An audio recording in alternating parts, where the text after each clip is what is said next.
a esta nueva actividad del CED, del Centro de Estudios para el Desarrollo, que hoy tiene como foco la presentación de este nuevo informe sobre fragmentación social en Montevideo, avanzando un poco con lo que el CED ya viene haciendo desde el año pasado, ¿no?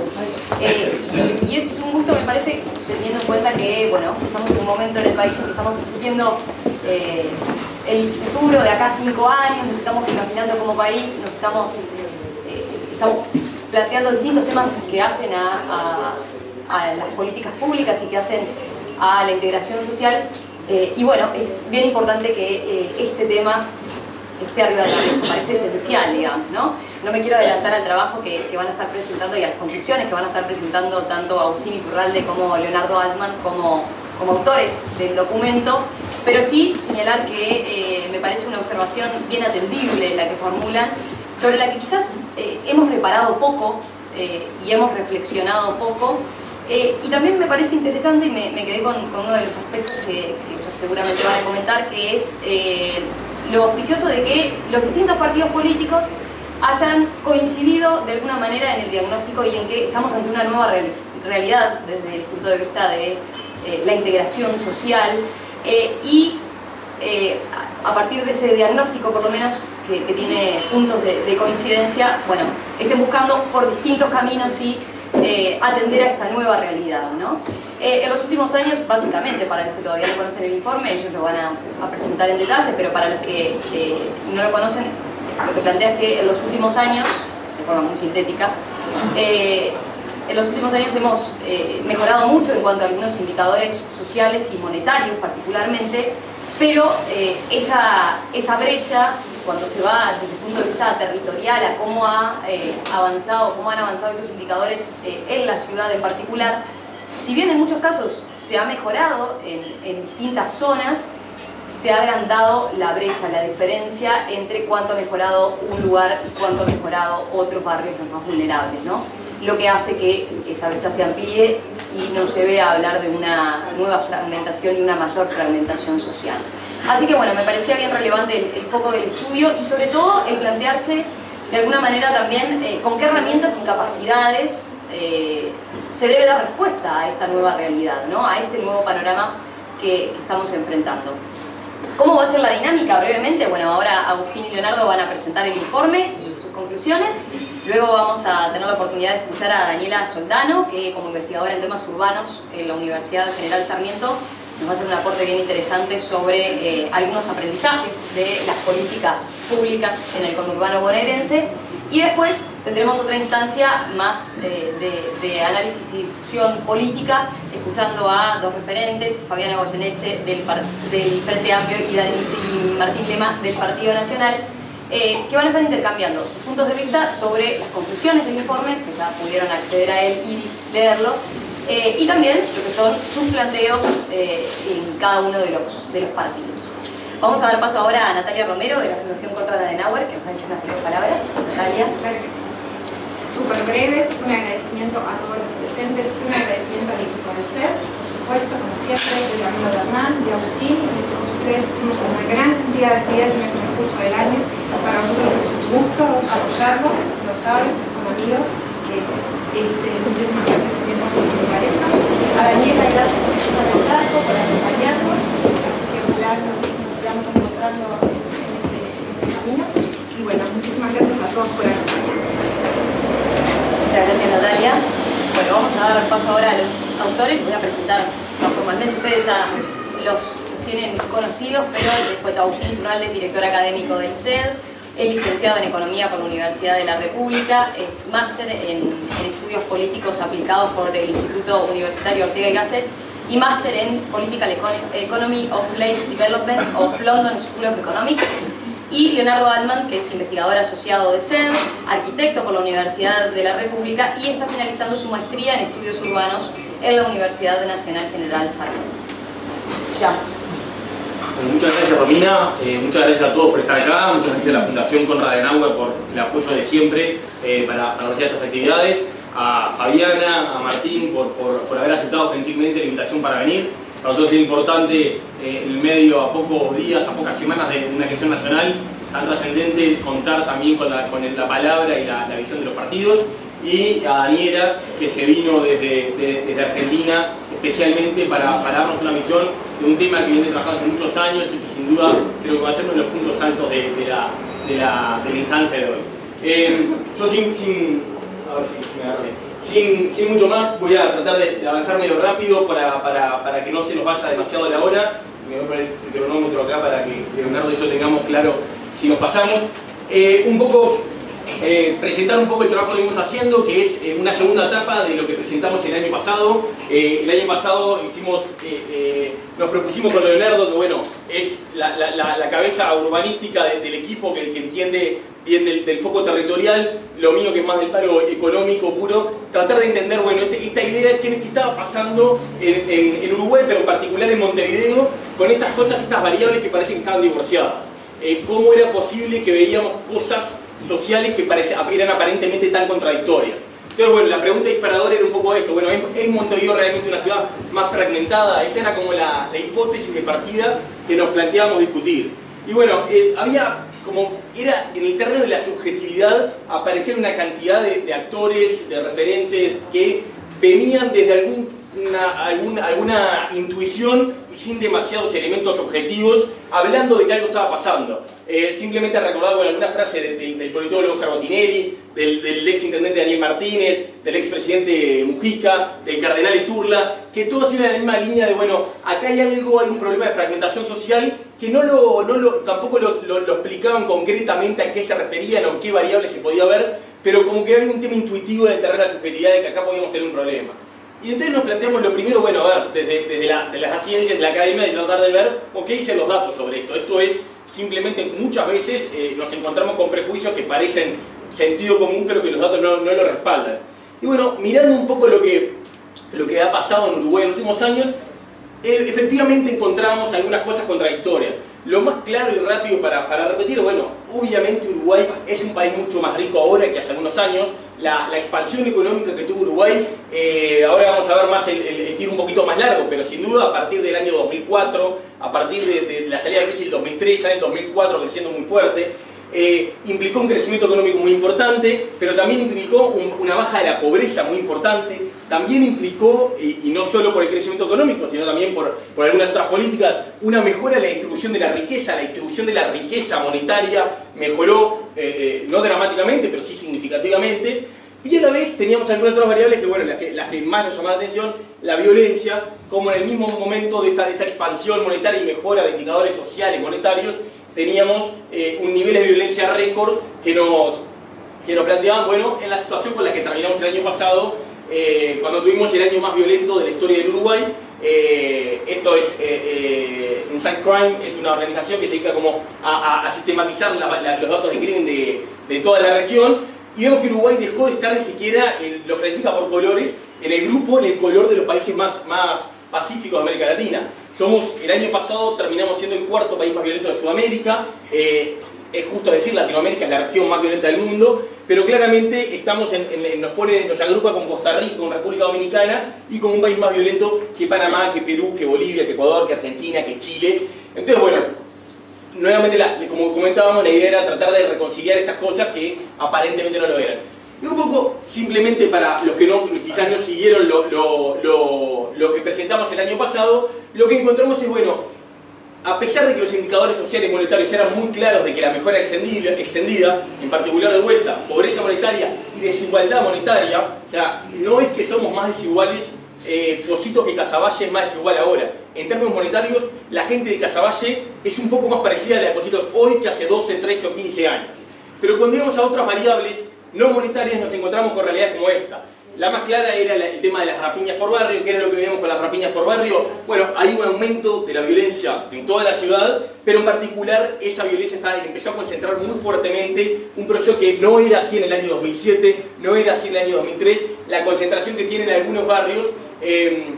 La rapiña, por ejemplo, era un delito que ocurría mayormente en las áreas centrales de la ciudad, donde estamos, en el municipio B, Cordón, Parque Rodó, Centro, Ciudad Vieja, concentraban una proporción alta de rapiñas, y ha bajado la proporción que concentran, y por el contrario tenemos barrios en la periferia de Montevideo que empezaron a concentrar una gran cantidad de rapiñas.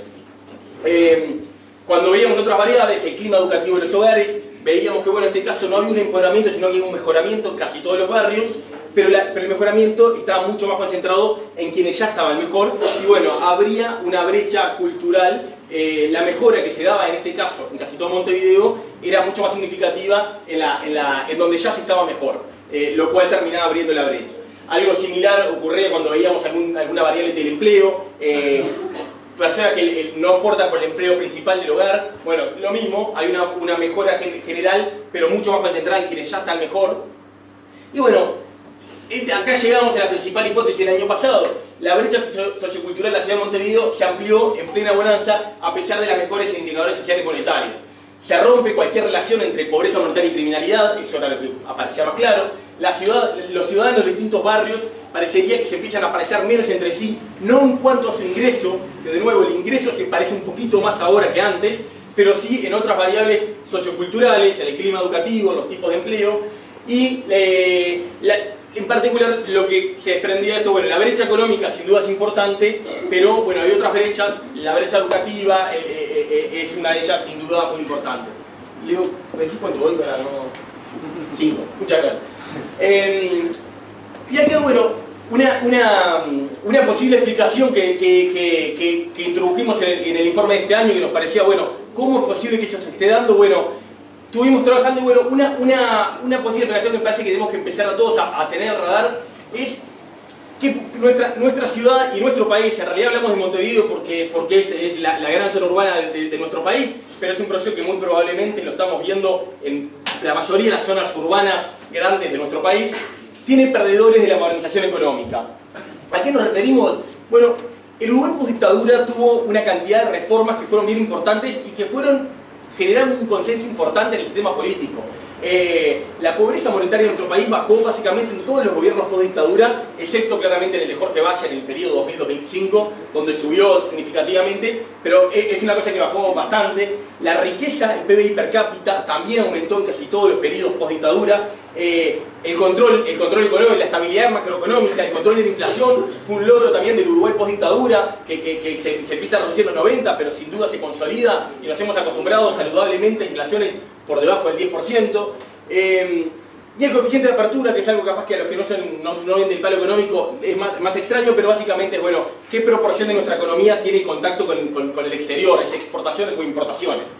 En síntesis, ¿por qué presento esto? Básicamente, el Uruguay post-dictadura llegó a un consenso de todos los partidos que determinó que seamos una sociedad más rica, más abierta, una economía más estable y con menos pobres monetarios al menos, pero bueno, es la forma más extendida de medir la pobreza. Ese es el Uruguay de hoy, comparado con el Uruguay de la salida de la dictadura, es un país más rico, abierto, estable y con menos pobreza.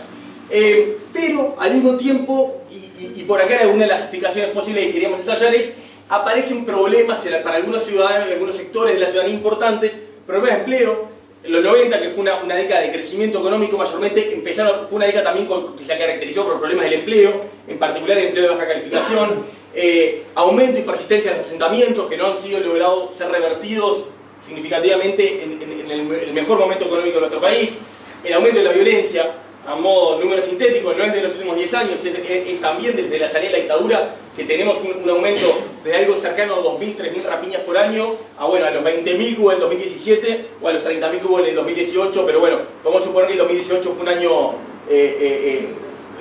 outlier, que le llamamos en economía, que un año extraño, pero por lo menos sin duda hay una tendencia.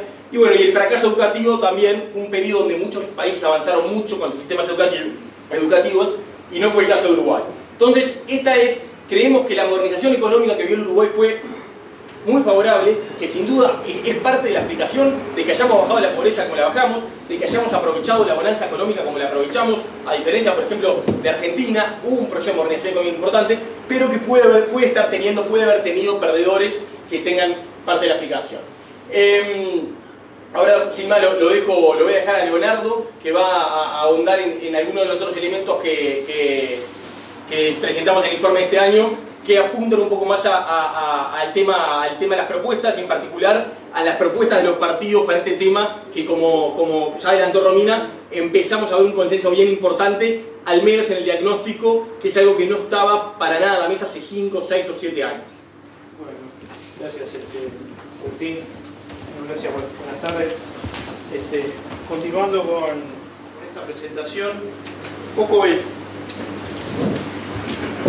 tema que aparecía arriba de la mesa es, Agustín plantea una cosa que es bien interesante desde el punto de vista de cómo miramos el Uruguay de las últimas décadas, es decir, plantea una periodización de largo plazo, en la cual miramos los procesos posteriores a la apertura democrática dentro de un mismo ciclo.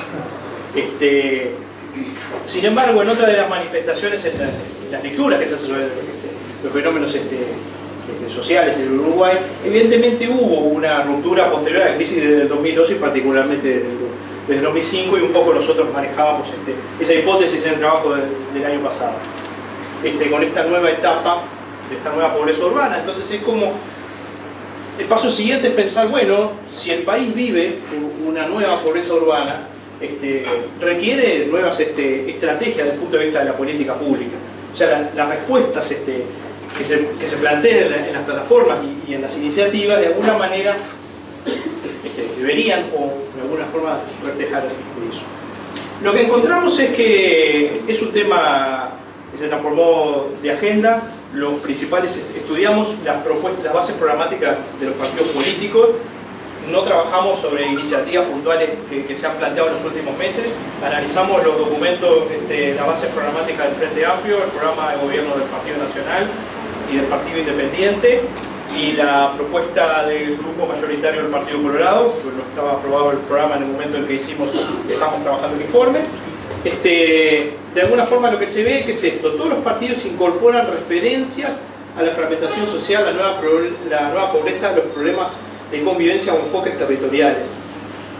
Yo creo que es bien interesante en el sentido, bueno, tenemos una problematización de esto por parte del espectro político en su conjunto.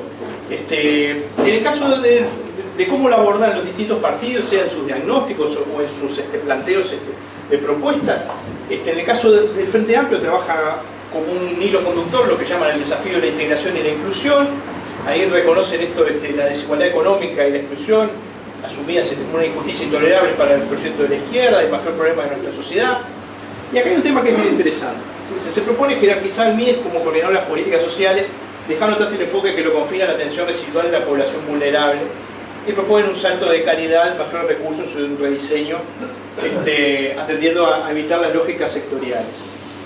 También realizan el tema de la fractura o la fragmentación social, aparece en otras líneas de desarrollo vinculadas a los espacios públicos, al desarrollo urbano, mismo al transporte, a otros elementos que hacen un poco a la conformación social, lo cual muestra un poco esta cuestión de la complejidad, de la transversalidad de estos temas, y destacan en sus propuestas para seguridad y convivencia, por ejemplo, la idea de más barrio, como intervenciones integrales en determinados contextos.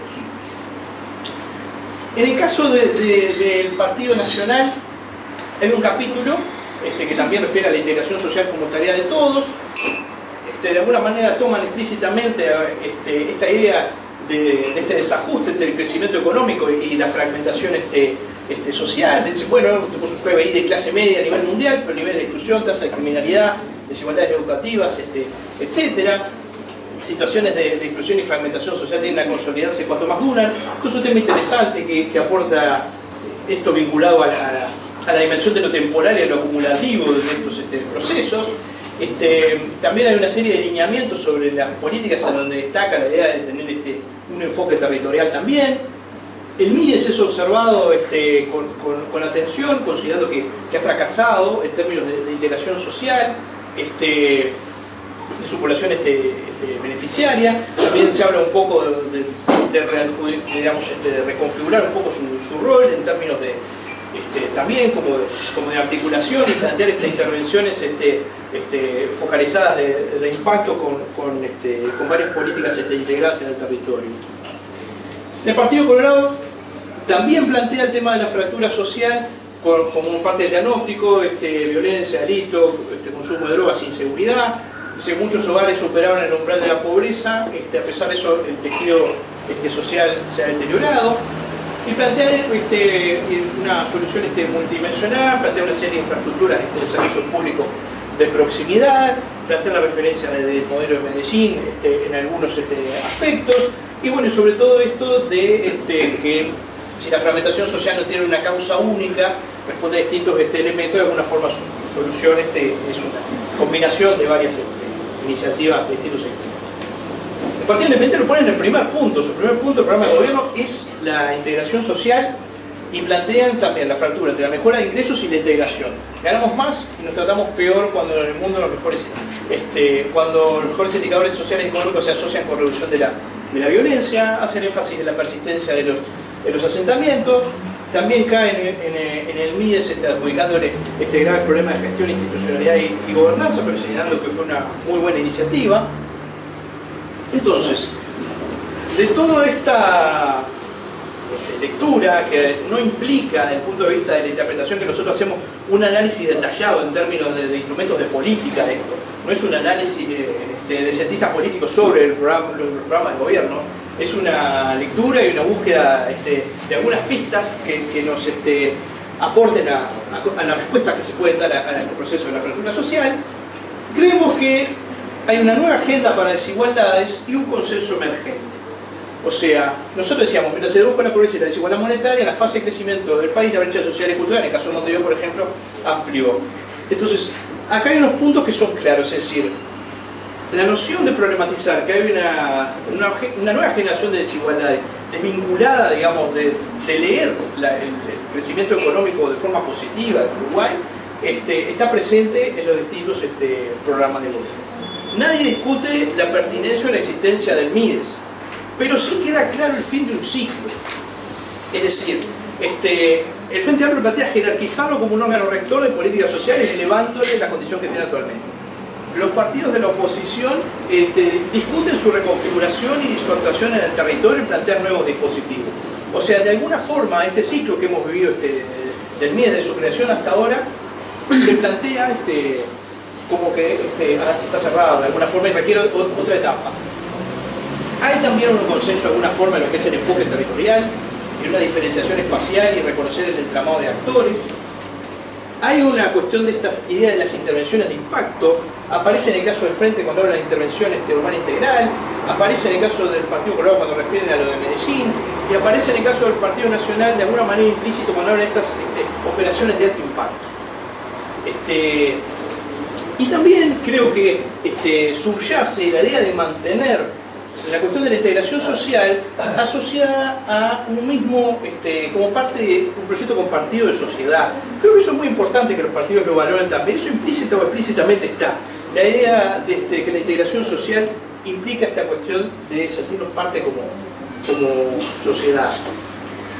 Con respecto a hay un tema que surge, sí, bueno, pero si tenemos un consenso en el diagnóstico, si los partidos de alguna manera emerge esta situación donde vemos que la fractura social aparece con esta nueva etapa, volvemos a la pregunta esta de si estamos en una etapa de la fractura social, tenemos que tener una nueva etapa de política. Hay una cuestión de actores, de agenda y de flujo de decisiones. Nosotros vemos que es interesante poner en discusión esta idea de la integralidad y la sectorialidad de las políticas sociales, siempre, digamos, tensionada con la especialización y fragmentación de la acción estatal, la necesidad de una mirada compleja a la problemática de las desigualdades urbanas, parece haber llegado a un consenso, eso también es relevante, es importante, y en el caso de que exista un consenso implícito, ¿dónde está el obstáculo?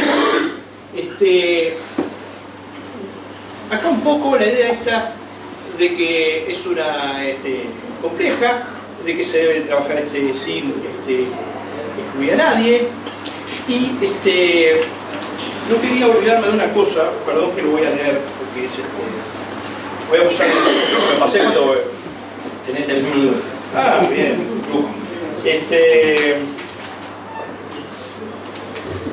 Creo que acá hay una cuestión de que esto de la implementación y de la agenda, en términos de preguntarnos, bueno, si tenemos muchos actores que están trabajando en el territorio, ¿quién lidera ese proceso?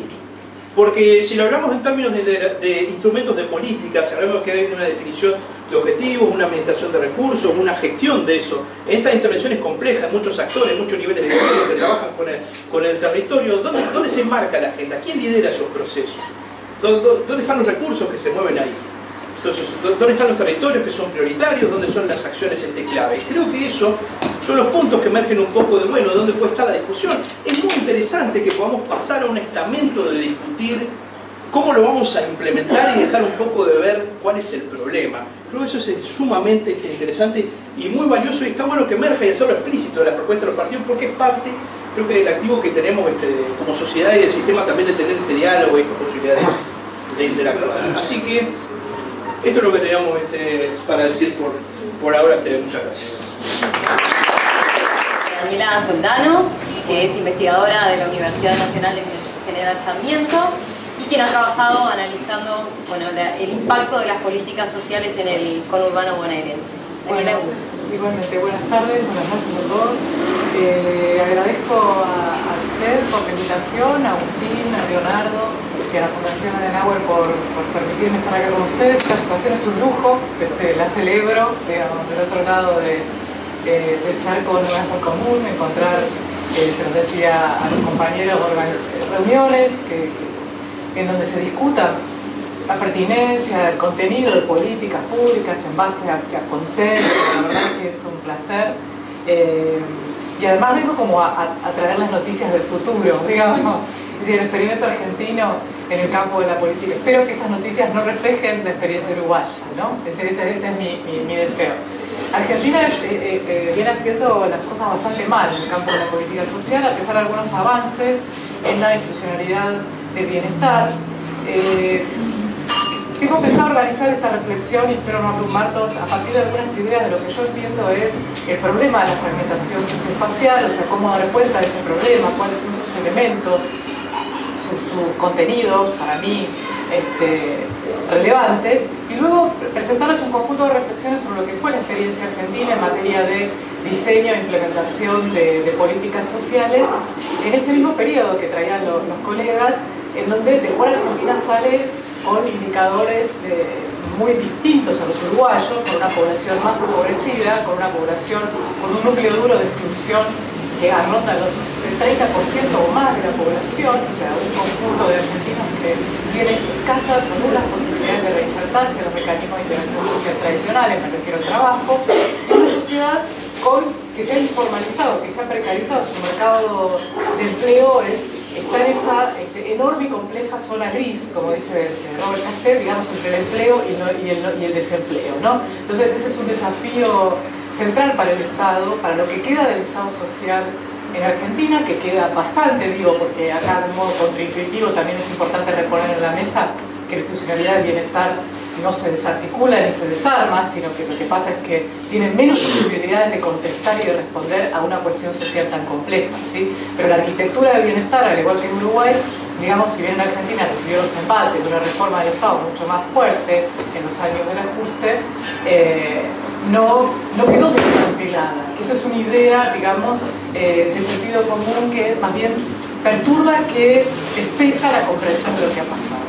Bueno, cuando hablamos de sociedades más desiguales, a mí me gusta decir que lo que pasa es que se han instalado en el corazón de esas sociedades, digamos, se han erosionado ciertas imágenes de igualdad, imaginarios de igualdad, ideas de igualdad, que a veces, ustedes dirán si el caso de Uruguay responde o no a esto que voy a decir, fueron más ideas o imágenes que realidades tangibles, ¿sí?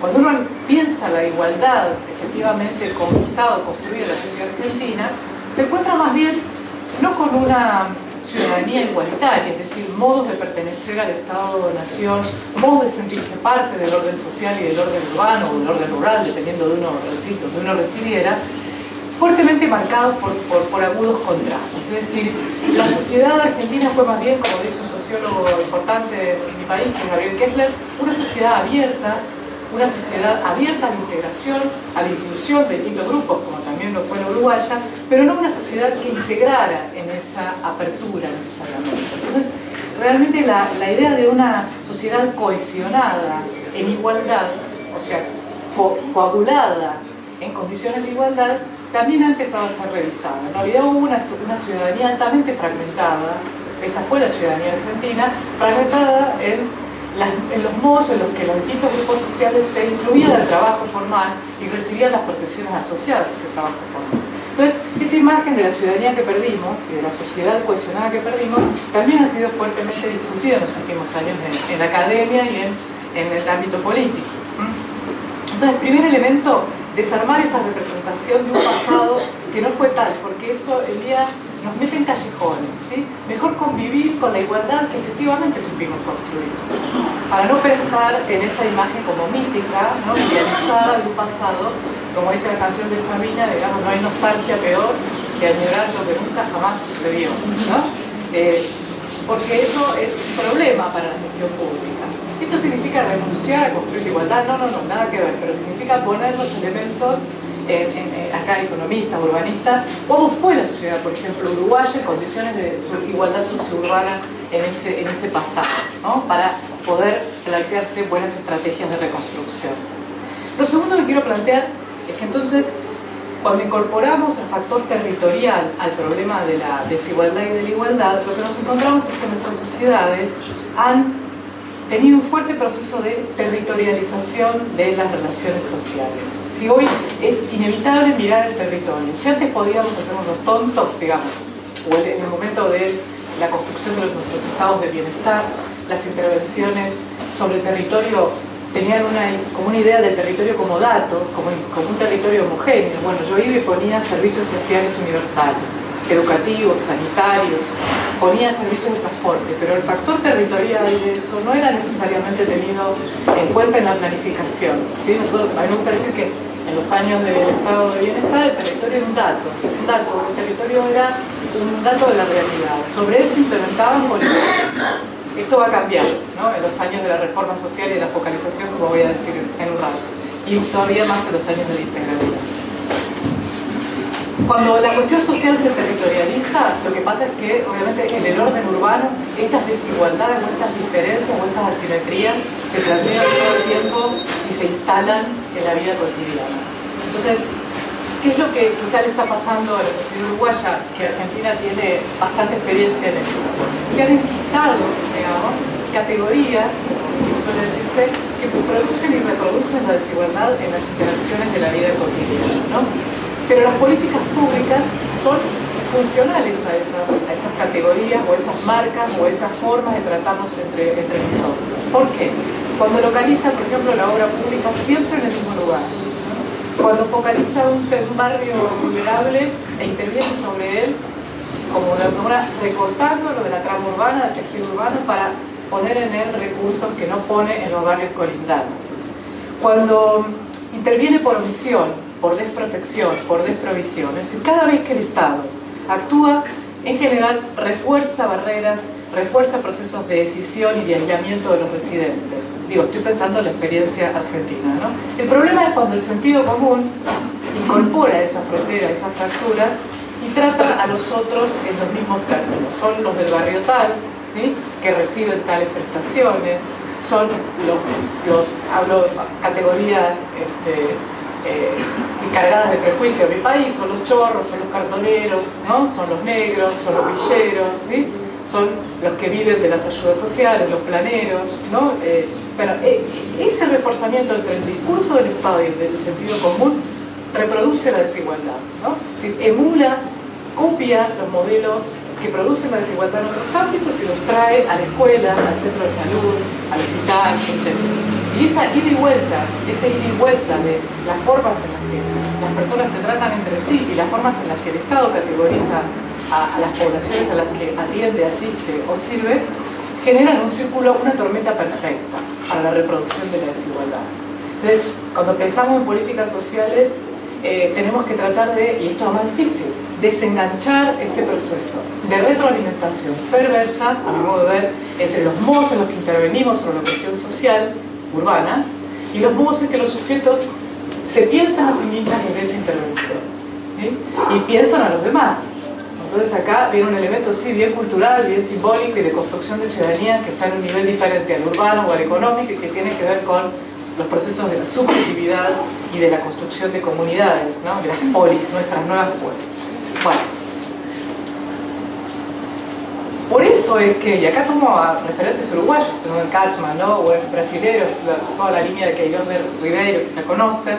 Es decir, hay un tema que es que la dimensión territorial y la dimensión espacial, digo yo, y dice la biblioteca entera, es central para entender hoy los problemas de la cuestión social. Entonces ya no es una cosa que podamos evadir, pensar el factor territorial de la cuestión social. Ahora la pregunta que yo me hago y debería hacer es ¿cómo? ¿No? Es un poco lo que está presente hoy en la discusión.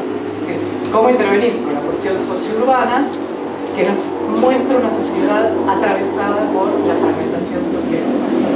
¿Qué tipo de intervenciones vamos a construir? Porque estos procesos evidentemente se están reforzando. Segregación residencial, segmentación laboral, segmentación educativa. Es decir, por más que mejoran los indicadores de, como se planteaban, de acceso al dinero de estas familias, de ampliación de sus consumos, las brechas que hay entre los distintos grupos sociales se han enquistado. ¿Cuándo se alimenta el aislamiento? Cuando se reducen los ámbitos de sociabilidad, cuando se coge el dominio de los temas comunes, es decir, a las personas les importan distintas cosas, cuando baja la calidad de los servicios públicos, ¿no? Esa es la luz roja, y a los servicios públicos asisten aquellos que no tienen la opción de comprarlos en el mercado. Yo diría que esos son tres analizadores, si yo tuviera un sistema de indicadores, un tablero de control para medir niveles de cohesión social, esto lo tomo de Katzmann, serían, o sea, de un investigador uruguayo, serían tres luces rojas al respecto. ¿Y cuál es el problema? ¿Cuál es el problema de la segregación? Alguien podría decir, bueno, los grupos sociales pueden elegir en qué espacio de la ciudad vivir, pueden elegir alzar fronteras legítimamente entre unos y otros. El problema es que esa homogeneidad que hay adentro de las distintas ciudades, es una ciudad que es muchas ciudades, ¿sí? Se parece poco a esa homogeneidad de los barrios obreros, ¿no? Pensando históricamente, en donde esa homogeneidad identitaria le daba una fuerza para la acción colectiva derivada de la sindicalización, de la salida del mundo público. Esta nueva homogeneidad, y pienso centralmente en el caso argentino, siempre hagan las salvedades, lo que nos muestra más bien es la naturalización y la reificación de las diferencias, es decir, la segregación amenaza la cohesión social porque reduce los ámbitos donde se aprende la convivencia y donde entonces se naturaliza la desigualdad. Entonces, por más que yo ponga plata y plata en programas de transferencia de ingresos o mejore la calidad de integración al mercado de trabajo, eso no va a desarmar las brechas. Les decía que el caso argentino, esos eran lineamientos conceptuales así como para poner sobre la mesa y discutir, ¿no? Sale del periodo de crecimiento que a ustedes les fue muchísimo mejor, con una población empobrecida y pobre estructuralmente, yo diría más bien excluida desde el punto de vista del mercado de trabajo, lo que llamamos allá el tercer vagón, o sea, el vagón de los inempleables, estructuralmente inempleables, la cantidad de población de la que estoy hablando, y sale a su vez, digamos, a un momento histórico que ahora está, a un ciclo político que ahora está terminando, ¿no?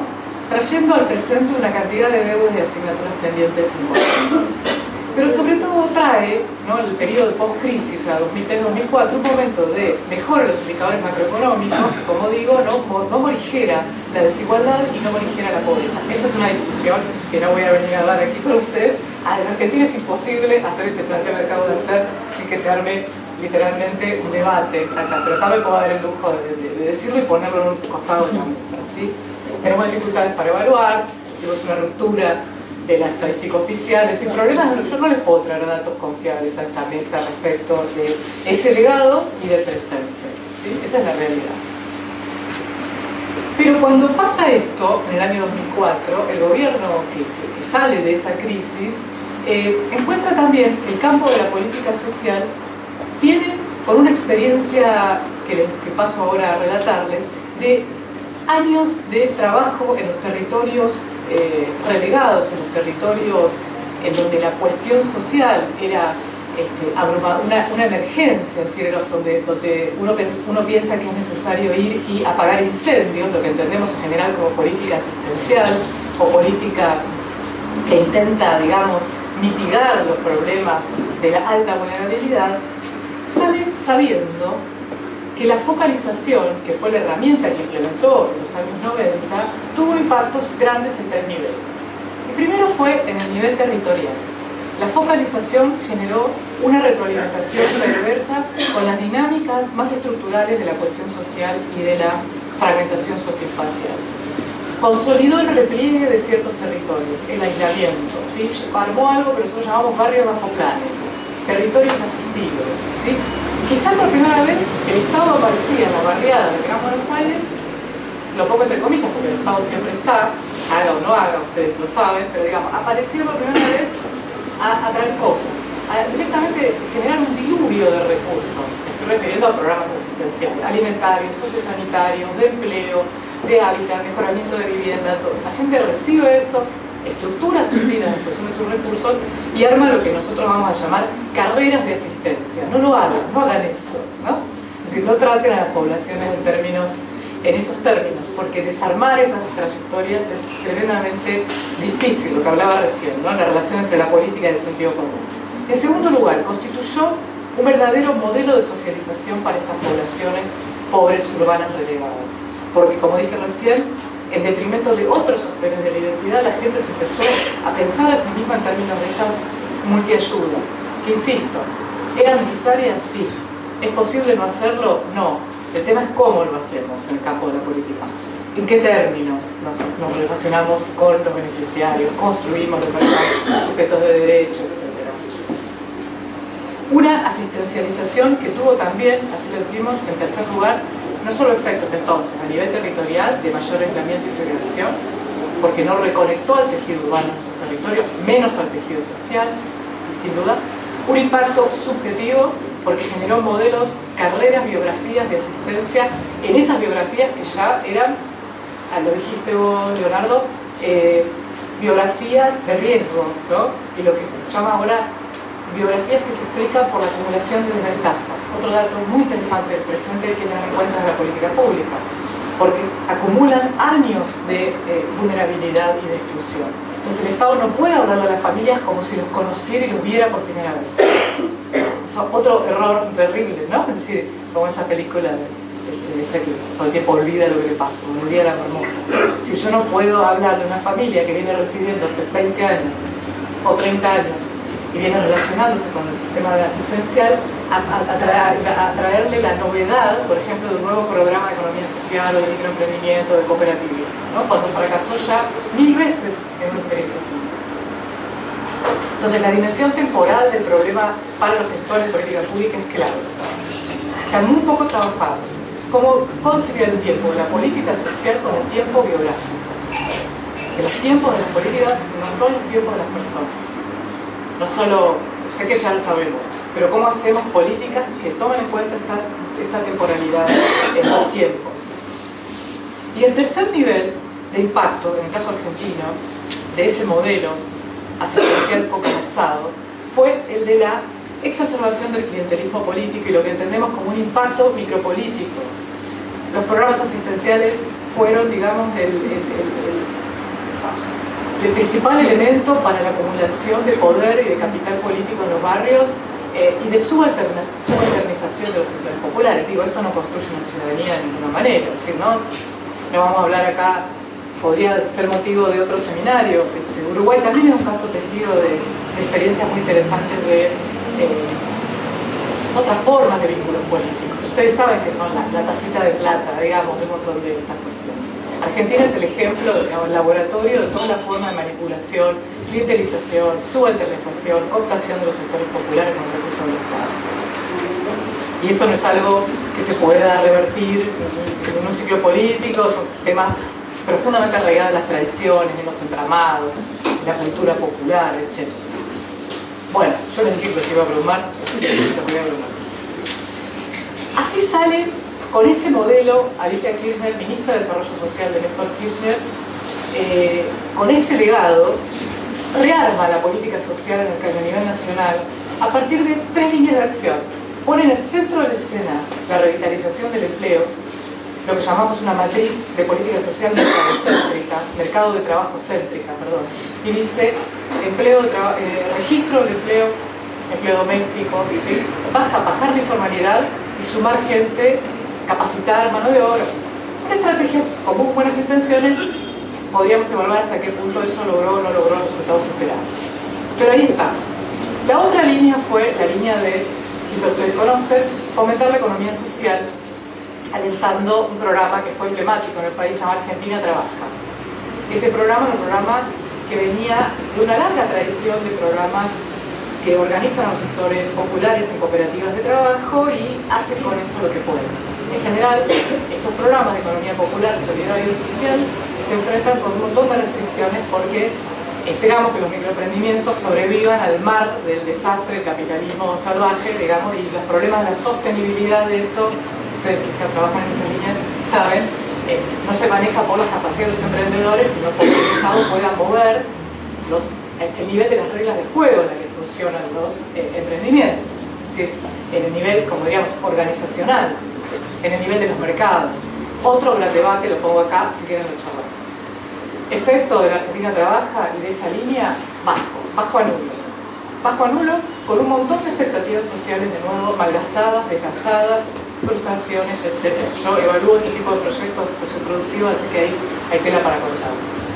Y lo tercero que hizo, como saben, fue la asignación universal por hijo, que implicó el nacimiento de, ya había un antecedente, que los jefes y jefas de hogar desocupados, de los programas de transferencia condicionada de ingreso, otro tema para poner sobre la mesa, que vinieron justamente a correr la figura de la contraprestación en las políticas sociales, figura muy controversial por todo lo que eso implica en términos de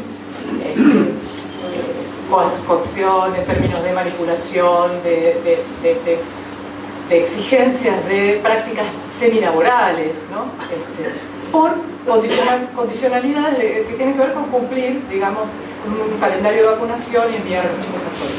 Si el cumplimiento de los compromisos, que se supone estar a un nivel de la política pública que mira, ¿no?, el funcionamiento de la sociedad y ya no las prácticas individuales o las prácticas de los actores sociales. Problemas de estas políticas, muchos. El primer caso, en el caso de, vamos a decirlo a grandes rasgos, porque supongo que ya lo voy comiendo muy rápido el tiempo. Argentina solidificó algo que, dicen los expertos, se llama brechas de bienestar. ¿Sí? Hay una ciudadanía que contribuye y una no contributiva. Hay ciudadanos de primera, ciudadanos de segunda. Lo digo rápido para provocar. Los que están sumados al régimen de seguridad social y los que están asistencializados con formas de asistencia que ahora está de alguna manera legalizada, pero que está partida en una cantidad de condiciones. Segundo sesgo, todos los programas de transferencia condicional, incluido la asignación universal, cargan todo el peso que ahora llamamos familista, ¿no? Es decir, todo el orden del género que está metido en las políticas sociales y que tiene que ver con las responsabilidades del cuidado. Acá de nuevo Uruguay está a la vanguardia de los temas del cuidado, otra cuestión para poner sobre la mesa. Pero los programas de transferencia condicional en Argentina tienen dos tipos de problemas populares para que cuando terminen su ciclo de cuidado de los hijos salgan al mercado de trabajo a intentar algo. O sea, como reciben esa contribución, y está muy bien que así sea, ese es el problema de las políticas sociales, ¿sí? Que discutamos todo lo que queramos, pero no cortemos ninguna prestación, ¿sí? Discutamos todo, mejoremos todo, pero pensemos que interrumpir o cortar, digamos, la circulación de un recurso puede perjudicar en el corto plazo a alguien o a una familia. Pues todo lo que estoy diciendo no debe ser usado en contra de los sujetos que participan en estos procesos. Otra aclaración importante para hacer, ¿sí? ¿Cuál es el problema? ¿Cuáles son los techos de amianto? No son de cristal, son de ¿se entiende? Porque pues esas mujeres no pueden reintegrarse. Cuando tengan 40, 42 años no van a haber tenido las mujeres beneficiarias de la asignación universal por hijo ningún antecedente de vinculación al mercado laboral, justamente por mecanismos que retienen y que contribuyen al refuerzo de ese rol de cuidado e intramuros. Entonces, brechas de bienestar, ¿cómo rompemos esas brechas? Techos de amianto, transmisión o reproducción intergeneracional de la pobreza. Como ven, tenemos algunos problemas graves. De hecho, el nuevo ciclo político que se inicia con Macri digo, no para abrir una polémica, una discusión política, aunque ustedes se dedican a eso, así que podríamos discutir políticamente, pero no es el caso ahora. No corta estos recursos, sino que en muchos casos los expande, ¿sí? Contrariamente a lo que muchos pensaban, ¿sí? Digo, en materia de política social. Para cerrar, tengo que cerrarlo, ¿no? Mira qué bien, bastante bien. ¿Están ahí o ya quedaron todos dormidos? Bueno, tenemos un montón de problemas que están planteados en este orden. Venía acá para cerrar y compartir con ustedes, dado que las propuestas que están haciendo toman la idea de la integralidad, cosa que me parece muy bien, y que tiene que ver con las políticas sociales de un nuevo tiempo, pero quería hacer algunas también aclaraciones o plantearles a ustedes algunas preguntas respecto del problema de la integralidad y de la intersectorialidad. Vieron que yo dije hace un rato largo, en el estado de bienestar el territorio es un dato. Y lo que demuestra el presente, y a ustedes les pasa también, es que el problema no es la existencia o no de un efector, sino el acceso a ese efector, ¿no? Lo que ahora entendemos como el problema de la accesibilidad. ¿Quién lo usa? ¿Cuándo? ¿Lo puedo usar siempre que lo necesita? ¿Cómo llega? Esto atañe a todos los servicios de movilidad, de ocio, de acceso a bienes culturales, no solo de salud, de educación, ¿sí? Entonces, el problema no es la existencia, sino las dinámicas de acceso y expulsión que tienen esas instituciones públicas, que son centrales. En el segundo periodo vimos el uso del instrumento excesivo de la focalización. No es que sea un problema la focalización, el problema es, como decían recién, pensar que esa es la solución, que fue un poco en el momento del desarrollo social, la idea de que todo el mundo tenía que focalizar. La focalización es muy útil para ciertas cosas, la gestión pública, ustedes lo saben. Entonces yo pienso que ese es el modo en que voy a gastar toda la plata, voy a generar un astillamiento absoluto, no voy a tener ningún impacto, que es lo que pasó. En el caso, cuando la gestión era focalizada, lo que había era al revés, un fetichismo con el territorio. El territorio era el lugar que iba a resolver el problema, porque justamente la interacción entre el recurso y el repertorio de sus sujetos, pensando en el uso y abuso de la noción de capital social que hacen los organismos multilaterales. En América Latina tenía capital social, entonces había que poner la plata en los territorios. Y los sujetos tenían capacidad para sobrevivir, había activos, entonces he trabajado mucho aquí en Uruguay, nosotros lo hemos estudiado de cómo ustedes lo trabajaron, ¿sí? Entonces, el territorio era el lugar donde se depositaban las expectativas de integración, ya que no iba a ser ningún otro el lugar para integrarse. Esto derivó en el campo académico, una breve digresión, en una suerte de lectura epopéyica de lo popular. Y acá otro uruguayo responsable parte de esto, que es Denis Merkel, un sociólogo, saben ustedes, muy importante que ha generado vuestro país y que nosotros admiramos y leemos mucho.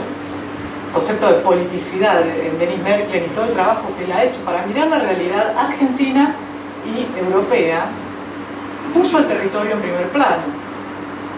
Quizá ustedes saben, o sea, la idea de que, bueno, dado que ahora ni la fábrica, ni el partido político, ni el sindicato construyen identidad, es el barrio el que produce la identidad.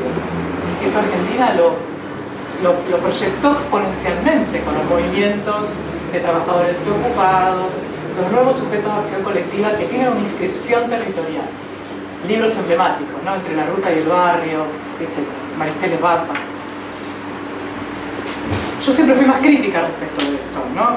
Más bien soy de la mirada más pesimista respecto a que la inscripción territorial puede explicar algunos fenómenos, pero también puede explicar todos los fenómenos de integración social o todo lo contrario, ¿sí? Cuando el territorio es un pasivo para los sujetos.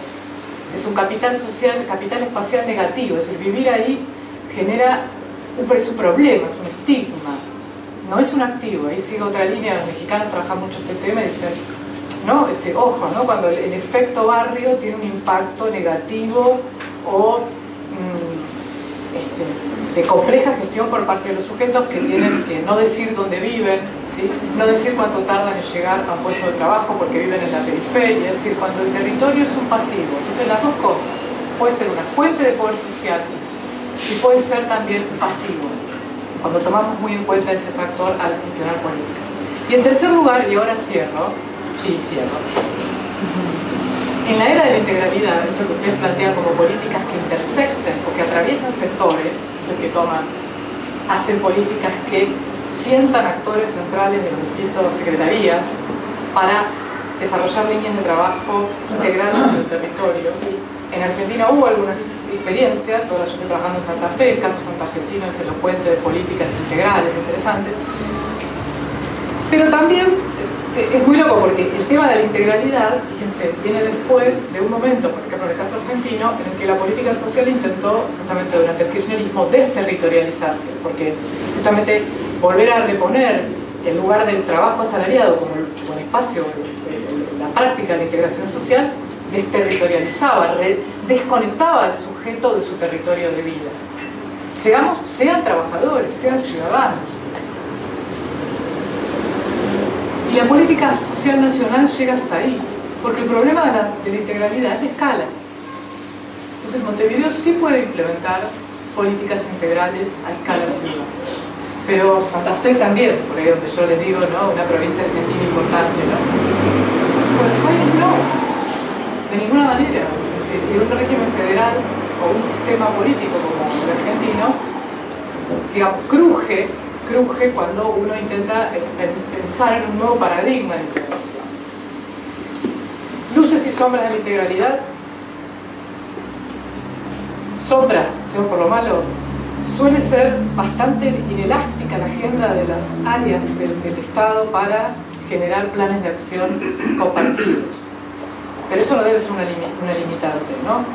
También es cierto que la intervención integral, y con esto termino, le devuelve al Estado una mirada intersectorial, le devuelve al Estado una mirada muy refinada de lo que está ocurriendo en cada sector, porque yo, al ver lo que pasa en un territorio, puedo ver el funcionamiento del área de educación, del área de salud, del área de transporte, del área de ordenamiento urbano y demás, porque lo estoy mirando en el nivel capilar de la política pública. Entonces, eso le devuelve al Estado, al gestor, una mirada, como decimos, muy refinada, muy informada, para reformular, digamos, su propia intervención. Entonces digo, la integralidad es una estrategia de política social para explorar,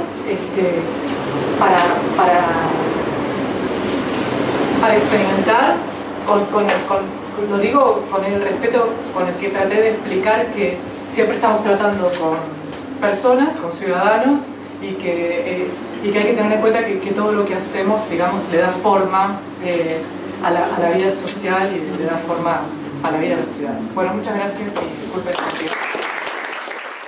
De Desarrollo Social de la Intendencia de Montevideo, que representará al Frente Amplio, y a Martín Lema, representante nacional, que expondrá la visión del Partido Nacional. Lo que hemos acordado con ellos es que por más o menos unos 12 minutos cada uno. Después tenemos una segunda ronda para contestar, de réplicas de 5 minutos cada una, y después yo les voy a contestar algunas preguntas a partir de lo que surja de las exposiciones y del intercambio, ¿sí?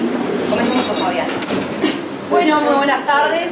En primer lugar, muchísimas gracias al CED, a la Conrad por la invitación, a usted en particular.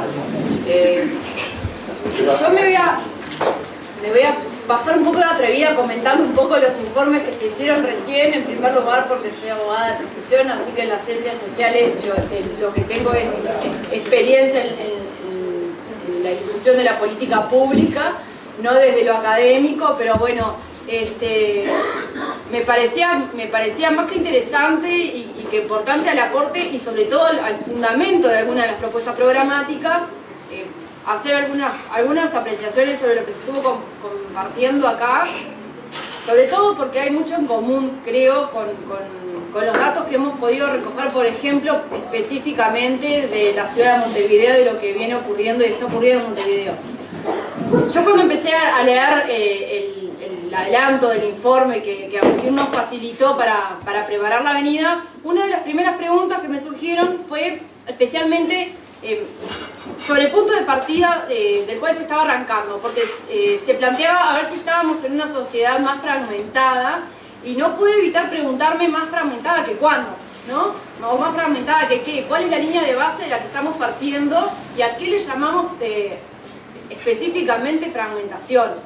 Queda claro después con las presentaciones que se han hecho que estamos hablando sobre todo de algunas cuestiones particulares como el acceso al empleo y sobre todo el descenso del acceso al empleo y sobre todo en lo que tiene que ver con el empleo no formal, cómo está condicionando eso, también en lo relativo a la vivienda, en lo relativo a cómo más allá de la disminución de la pobreza en términos socioeconómicos, cómo hay otros factores de pobreza multidimensional que persisten y que algunos que se han agravado, y por supuesto cómo atraviesa todo esto el aumento de la violencia o de la criminalidad en el Uruguay, cosas que también vale decir y también por la representación política que me toca, no solamente en cuanto a Frente Amplio, sino en cuanto a Casa Grande, un sector que no siempre comulga con la perspectiva del partido político que integramos en cuanto a la seguridad, que también tenemos que tomar con un poco de delicadeza algunos de los números que manejamos. Pero creo que hay un consenso bastante general en la sociedad y en el sistema político del que estamos, sí, con algunos indicadores de violencia, de aumento de la criminalidad bastante claros, así que eso puede ser un punto de partida bastante en común. Lo que sí me parece interesante también hablar en estos términos es, bueno, si estamos hablando de sociedad fragmentada porque aumentó la violencia, porque aumentó la criminalidad y porque aún disminuyendo radical y drásticamente la pobreza en términos de ingresos, seguimos teniendo algunos indicadores bien preocupantes, también nos tenemos que preguntar por lo menos de qué criminalidad estamos hablando, ¿no? Porque creo que se hizo un foco bastante importante en la segregación territorial, de la cual después puedo llegar a comentar, que casi que inconscientemente asociamos con determinados tipos de criminalidad, sobre todo cuando esa criminalidad se asocia con vulneración socioeconómica y socioterritorial de la población, tanto en términos de víctimas como de victimarios, de hecho. Nosotros particularmente desde la Intendencia de Montevideo compartimos algunas de las interrogantes que acá se presentaban y que generaron este análisis y que yo ahora en el corte estaba comentando, y justamente el año pasado realizamos una investigación en convenio con la Facultad de Ciencias Sociales que terminó redundando en una publicación que se llama Habitar Urbano, en la que encontramos algunas señales bien interesantes que de alguna manera respaldan mucho los planteos que acá se hicieron y que también dejan varios emergentes a resolver para adelante y a resolver con las propuestas de política pública de cualquiera sea el gobierno que venga. Uno es que sí, más allá de la mejora en el acceso al empleo, en el acceso al salario real que haya habido en la sociedad, la fragmentación socioterritorial es una condicionante muy importante de la sociedad en este momento, pero esto no se ve solamente además en los barrios más vulnerados o más excluidos en los que los indicadores nos muestran señales más preocupantes, sino que se dan todos los términos del territorio de Montevideo. Para no dar tanta vuelta, pongo un ejemplo bien concreto. Una de las cosas que se observó en esas investigaciones es que el comportamiento social de las personas que habitan la ciudad en cuanto a los vínculos sociales que tienen, los lugares en los que trabajan, el acceso al estudio formal y a la educación formal que tienen, la manera en que se transportan, los espacios públicos a los que acceden, la recreación que utilizan, etcétera, etcétera, etcétera, se cierra muchísimo a determinado espacio territorial que les remite a su barrio y cercanías.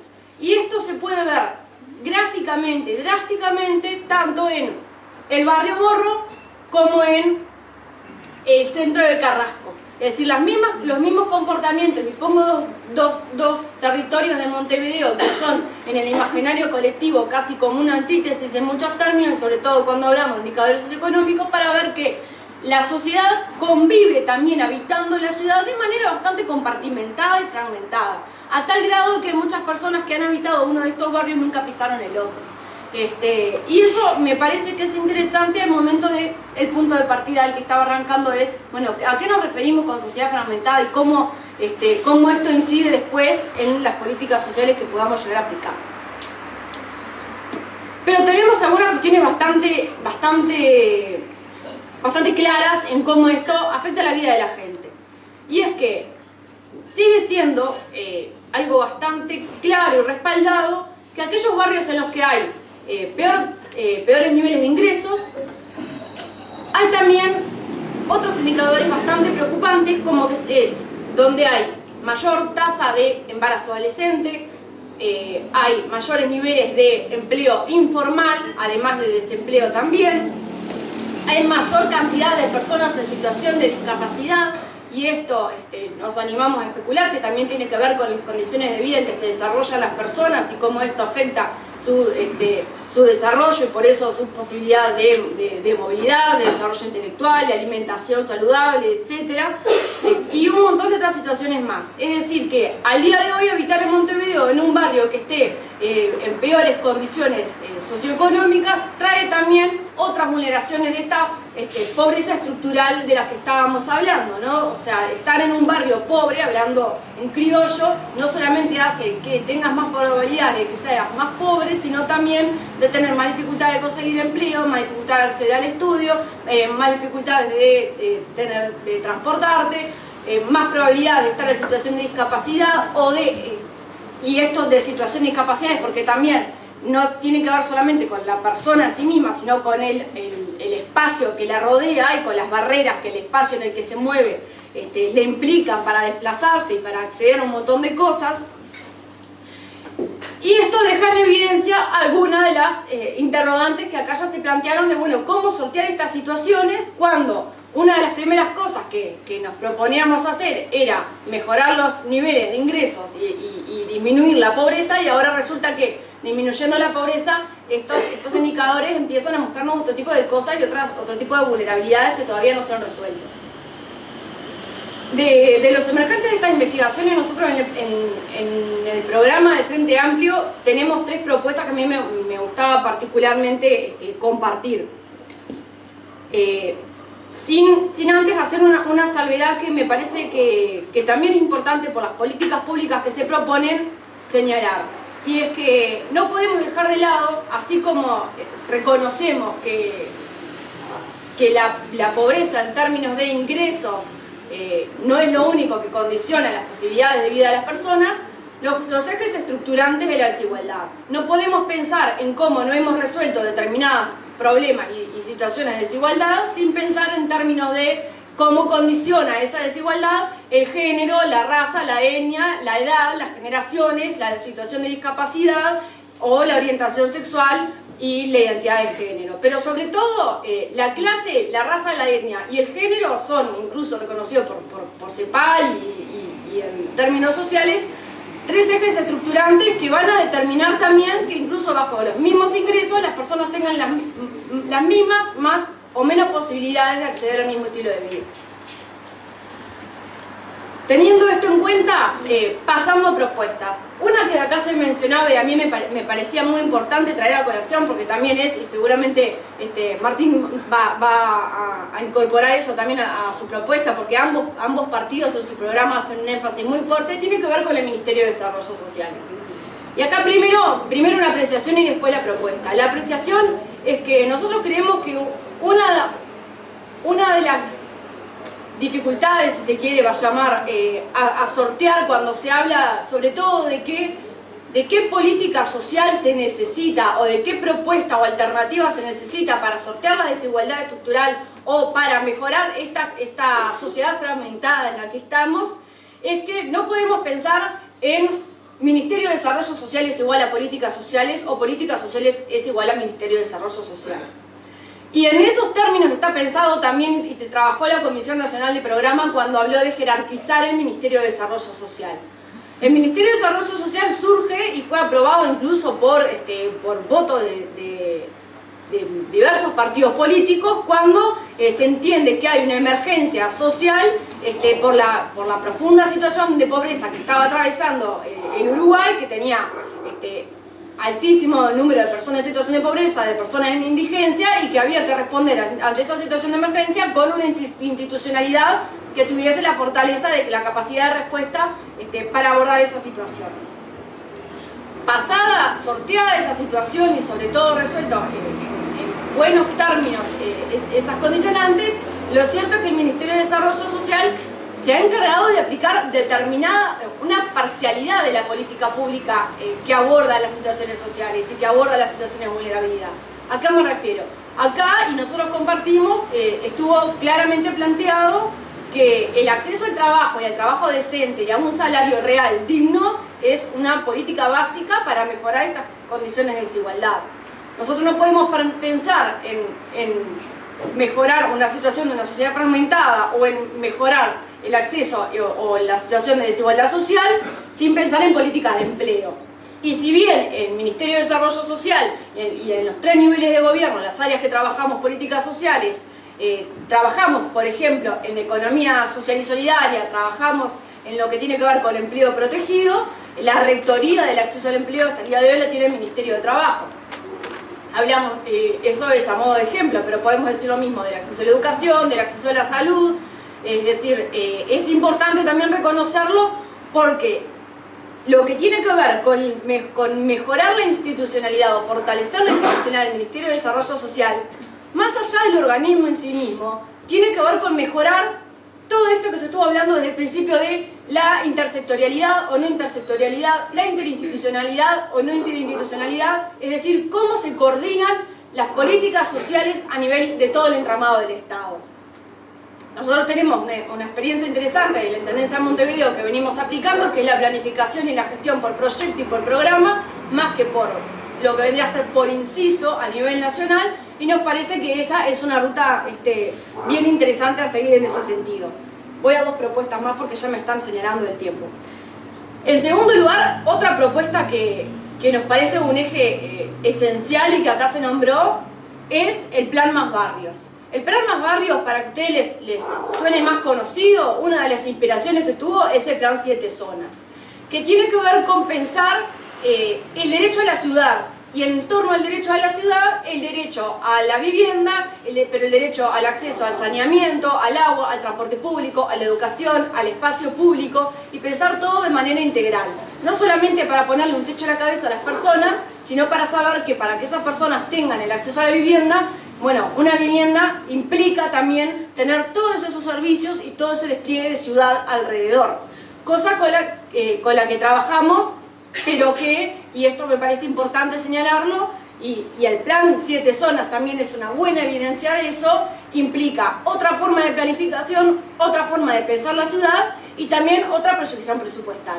Porque eso implica dinero. Hay muchos programas y somos varios los partidos políticos que, por ejemplo, en este tipo de propuestas tomamos en alguna medida de ejemplo lo que ha ocurrido en la ciudad de Medellín, que disminuyó drásticamente las tasas de criminalidad y las tasas de violencia, pero Medellín, entre otras cosas, lo que tuvo, además de una buena política pública, fue un despliegue presupuestal tremendo.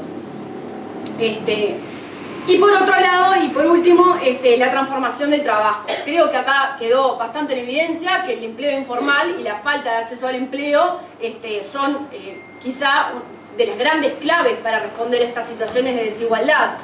Y nosotros estamos proponiendo una gran política de la mano de INEFOP, pero también de la mano de la UTEC, de la mano de la AUTO, de capacitación para las personas en este proceso drástico de transformación de trabajo que se está viviendo y que también nos va a tener que llevar a responder interrogantes que por ahora están como muy presentes, pero no profundizadas en el sistema político e incluso en el debate electoral, que tiene que ver con varias cosas que se nombraron acá y a mí me parecía interesante volver a traerlas, que es las personas estructuralmente inempleables, por ejemplo, aquellas personas que son tercera, cuarta, hasta quinta generación en su familia sin haber accedido al empleo, sin tener hábitos de trabajo o siendo analfabetas funcionales. Bueno, replantearnos realmente qué vamos a hacer frente a esas situaciones, porque hasta ahora se han aplicado políticas de empleo protegido, se han aplicado políticas de transferencias monetarias, pero sin embargo seguimos escuchando planteos como la, creo yo, falsa oposición entre, bueno, o darle el pescado a la persona o enseñarle a pescar. Pero nosotros siempre repetimos, no podemos aprender a pescar si tenemos la panza vacía, así que primero tenemos que empezar por darle el pescado a todas estas personas. Y en ese proceso los cambios son realmente muy rápidos y por eso nos tienen que traer estos problemas. Concluyendo, porque ya llegué al tiempo, me parece de orden justo recordar, al día de hoy precisamente se estaban celebrando en Casaballe los 10 años del Plan Cuenca Casaballe. Lo traigo a colación porque es una planificación que tiene 10 años en la que trabajan los 3 niveles de gobierno, nacional, departamental, municipal, pero además otros organismos del Estado, y creo que es una experiencia bien interesante de lo que puede ser realmente aplicada la propuesta de Más Barrio, pero también las propuestas como la de Secretaría de Prevención de la Violencia, que tiene que ver con abordar todas estas situaciones, no solamente desde el área específica y sectorial de las políticas sociales o desde el área específica y sectorial de la seguridad, sino con una perspectiva integral, que creo es el gran desafío que queda, romper con la sectorialidad y atravesar planificaciones y ejecuciones que sean realmente interinstitucionales. Si me preguntan cuál es el gran desafío que va a tener un gobierno que venga para resolver los problemas de la desigualdad, son, primero, resolver situaciones presupuestales, hay que decirlo, porque invertir en política pública implica presupuesto, pero además resolver cómo trabajar mejor la interinstitucionalidad. La dejo por ahí. Martín. Realmente estoy harto de vivir en una sociedad fracturada. Y creo que cuando hablamos de fracturación, no solamente estamos hablando de fracturación en cuanto a la desigualdad de oportunidades. Hay fracturación desde el punto de vista cultural. Hoy tenemos un país que realmente tiene un grado de intolerancia superior. Intolerancia desde aspectos territoriales, desde adhesiones a diferentes ideas que pueden ser ideas políticas, de intolerancia a adhesiones a instituciones deportivas, de fracturación que tienen que ver con franjas etarias y demás. Y hoy por hoy tenemos que primero reconocer que tenemos un grave problema de fractura en ese sentido, que yo creo que se da de la parte de la inequidad y la desigualdad de oportunidades, pero se dan otros componentes culturales que no podemos hacernos los distraídos. Y yo lo digo en mi carácter de representante nacional, de que trato de hacer el ejercicio todos los días de aplicar la tolerancia. Porque nosotros tenemos el deber de apelar a la excelencia y predicar con el ejemplo. Eso es lo primero, porque realmente creo que el Uruguay, por las costumbres, por las potencialidades, no se merece tener esta sociedad fracturada. Por otro lado, creo que el informe del Centro de Estudios para el Desarrollo aporta componentes en cuanto al reconocimiento de lo que fue la mejora desde el punto de vista monetario, que hay que decirlo, y eso hay que hablar de lo que ha sido la identidad de nuestro país, porque después, como decía Agustín, después de la dictadura, todos los gobiernos, sea Colorado, sea Blanco, sea Frente Amplista, han logrado evolucionar en ese sentido, salvo lo de la crisis del año 2002 que conocemos todos.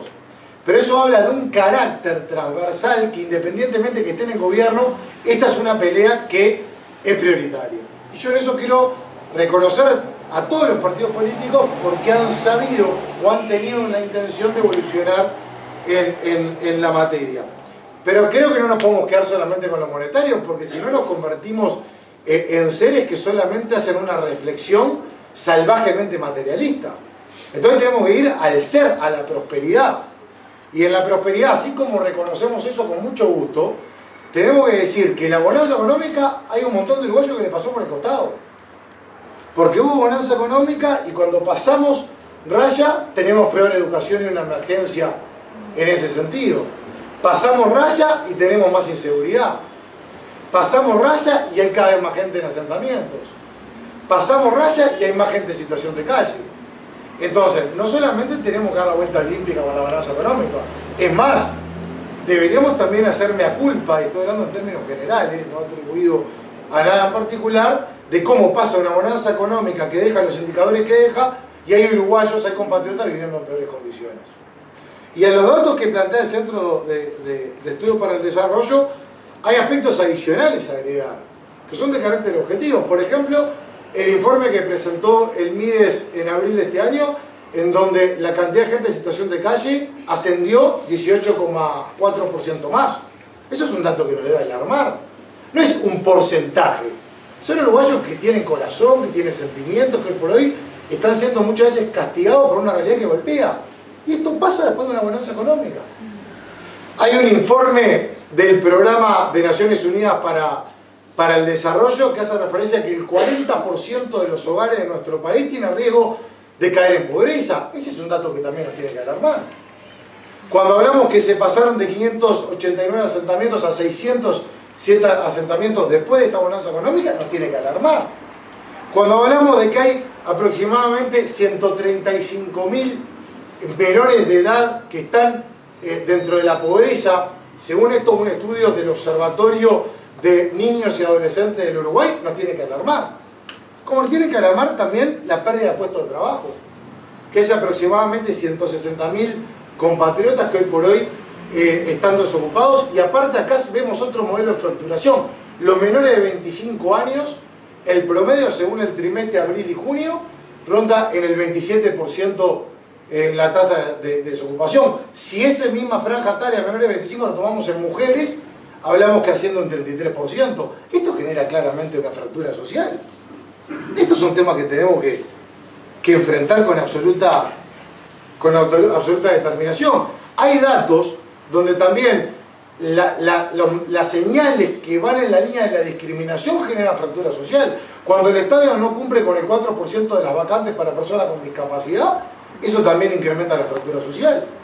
Cuando solamente el 1,3% de ese 4 se cumple, eso también genera no solamente la fractura social desde el punto de vista de las oportunidades, sino quizás lo más importante, el manoseo espiritual a un ser humano, a un igual, que en definitiva tiene que estar pagando las consecuencias de esta situación. El abordaje, yo coincido con Fabiana, no solamente refiere a la política social del MIDES.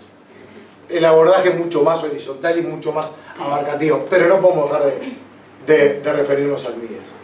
Y dentro de la referencia al Ministerio de Desarrollo Social hay que hacer un cambio radical en la gestión. No solo lo decimos nosotros, y acá en las coincidencias, lo ha dicho alguien que yo respeto mucho, la diputada Cristina Luttenberg, revisar el diseño de las políticas sociales. Lo ha dicho Mario Vergara, que la cantidad de programas hace que haya una superposición que no se pueda controlar y no se pueda conocer la efectividad de cada uno de esos planes y programas. Lo ha dicho Mujica, de que hay asistencialismo. Quien fue presidente puede haber controlado esto, hoy dice que hay asistencialismo. Evidentemente que hay un claro reconocimiento de que hay un eventual fracaso en la gestión del Ministerio de Desarrollo Social. No solamente lo dicen protagonistas políticos, lo dicen informes objetivos. Auditoría Interna de la Nación, año 2012. Auditoría sobre tarjeta Uruguay Social. Entre otras cosas, habla de la ausencia de criterios formales para hacer seguimiento de la mejora del desarrollo. Que eso es centrarse en el individuo en sí. Entre otras cosas, de las tarjetas Uruguay Social, en el año 2012 se constató que de 80.000, 29.000 fueron a personas que no cumplían con los requisitos. Quiere decir que hay 29.000 personas que sí lo necesitaban y que quedaron afuera. Y uno dice, año 2012, bueno, la auditoría entrega el informe y se cambió. No se cambió, hay informe de la Auditoría Interna de la Nación del año 2016 que, entre otras cosas, lo que establece es que la ausencia de controles se mantiene, que no se define el marco de actuación. Voy a hablar de dos programas puntuales, programa Cuidados y programa Calle, por la sensibilidad y por la importancia de estos programas. Al no definir un marco de actuación, ¿qué pasa? Se convenia con organizaciones que no se les explica para qué se las contrata. Evidentemente, eso es la condena al fracaso en materia de esa política social, que en ese sentido sí aplica el Ministerio de Desarrollo Social. Tal es así que el MIDES, cuando recibe el informe de la Auditoría Interna de la Nación, podría haber realizado descargos para desacreditar los informes y no los hizo, es decir, aceptó que también la Auditoría Interna de la Nación tenía razón cuando reclamaba la falta de cumplimiento, la falta de controles y la falta de resultados de diferentes programas. En el programa Calle, ¿qué decía, por ejemplo? Que se sacaba ocasionalmente a una persona en situación de calle, pero no se trataban las causas, las adicciones, los problemas de convivencia, los problemas de salud mental, y esa persona vuelve a caer. Porque es ciencia ficción creer que solamente retirando a una persona y poniéndola en un refugio, la persona va a evolucionar o va a desarrollarse. Entonces esto implica un seguimiento, un compromiso y una responsabilidad mayor. Después hemos visto una gestión del MIDES que experimenta permanentemente. Hay casos donde se contratan cooperativas sociales para atención de personas con discapacidad mental severa y claramente no están en condiciones de desarrollar una tarea. Hay concesión de privilegios a dedo, que no sabemos los criterios, por qué uno sí, por qué otro no. Esto también genera fractura social. Se ha dado en el MIDES de que personas que estaban en busca de que formaron una ONG para que después de tener una radio comunitaria le dieron la administración de un refugio experimentando con los más vulnerables para que la radio prospere.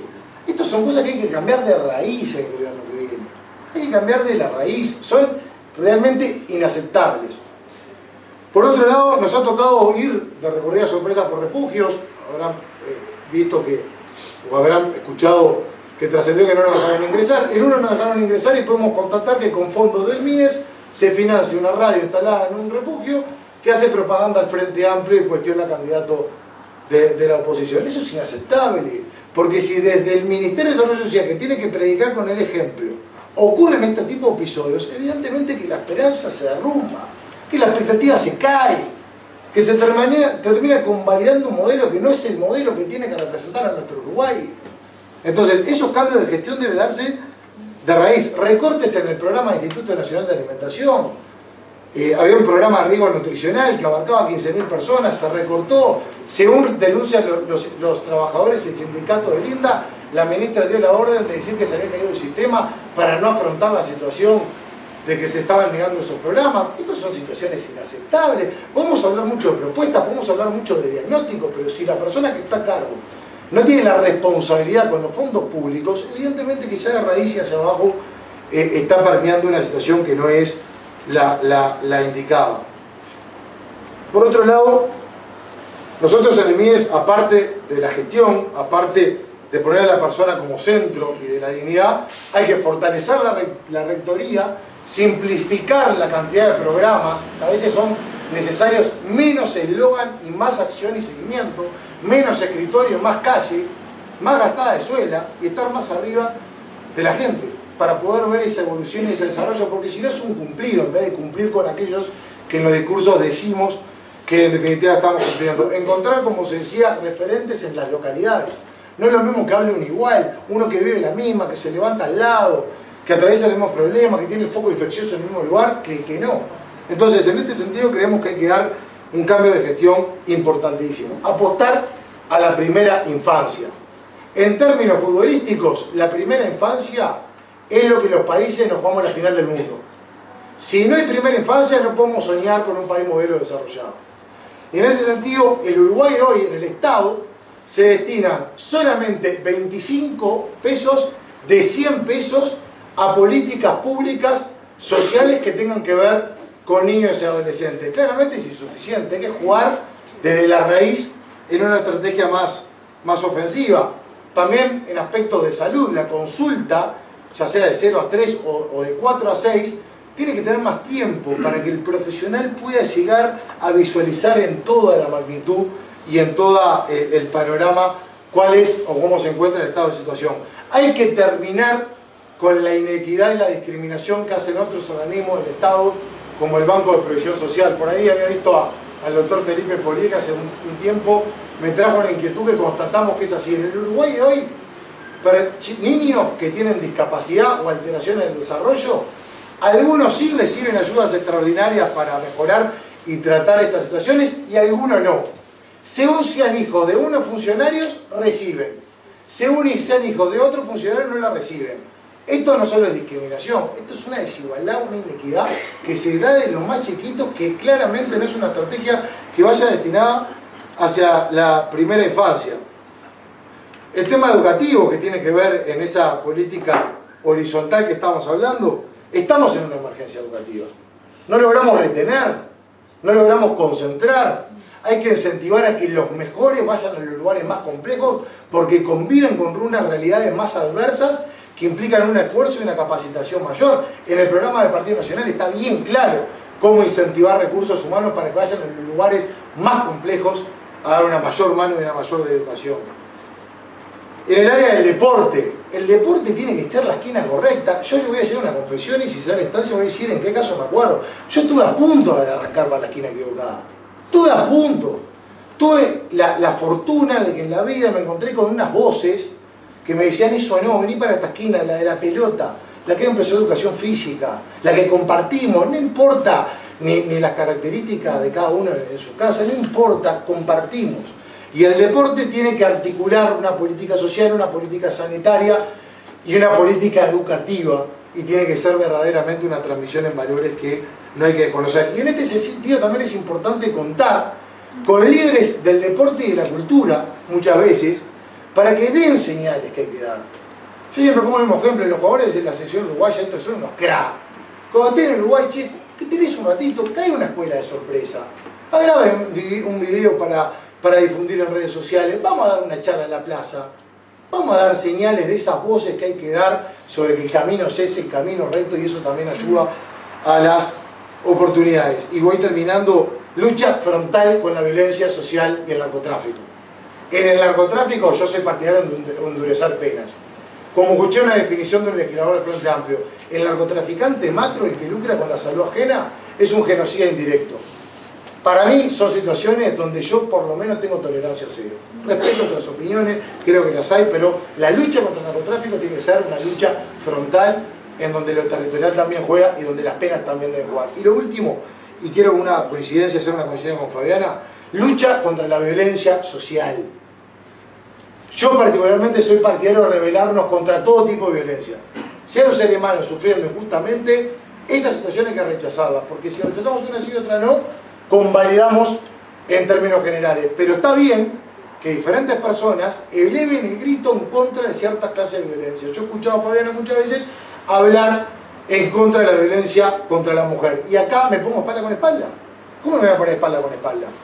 Por supuesto que hay que con absoluta determinación ponerse espalda con esa lucha. En lo personal me pongo con espalda con todo aquel que quiera levantar una bandera rechazando cualquier tipo de violencia. Ya sea la integridad física o la integridad moral de los seres humanos que muchas veces se ven denigrados por agentes que se creen superiores y se creen que tienen las credenciales de denigrar a un ser humano. Voy terminando. Hay una frase que dice mi líder, Luis Lacalle Pou, a mí me encanta, la voy a compartir, que es: no hay causa chica ni causa grande, hay causa justa. Y una sociedad se logra integrar y logra evolucionar si perseguimos cada uno la causa que crea conveniente y la causa justa, que en ese sentido, en lo personal y como representante nacional, siempre dispuesto a ponerme espalda con aquel que luche por una causa justa. Muchas gracias. A dar lugar ahora a 5 minutos cada uno de réplica, para agregar algo que le haya quedado para profundizar. Fabiana, dale.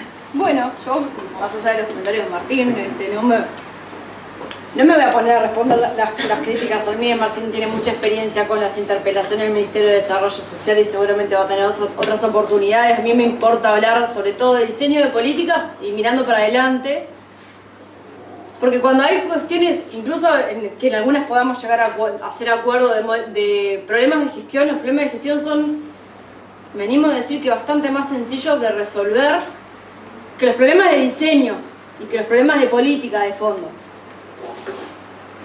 Y me voy a tomar el atrevimiento de hablar de creo yo que una de las políticas sociales en las que más hemos fracasado como gobierno, que son las políticas sociales que implican los procesos de rehabilitación de las personas privadas de libertad.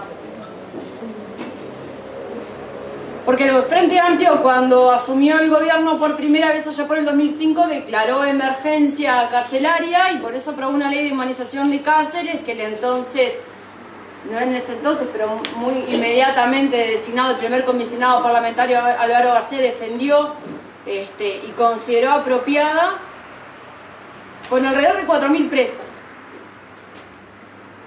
Y hoy tenemos 11.000. Y ustedes podrán decir, y es por el aumento del problema de seguridad que estamos teniendo, pero en realidad no, es exageradamente desproporcionado el aumento de población carcelaria que tenemos en relación con el aumento de problemas de seguridad que también estamos teniendo. Y eso ustedes dirán, ¿qué tiene que ver con todo esto que estamos hablando? Pero tiene que ver un montón.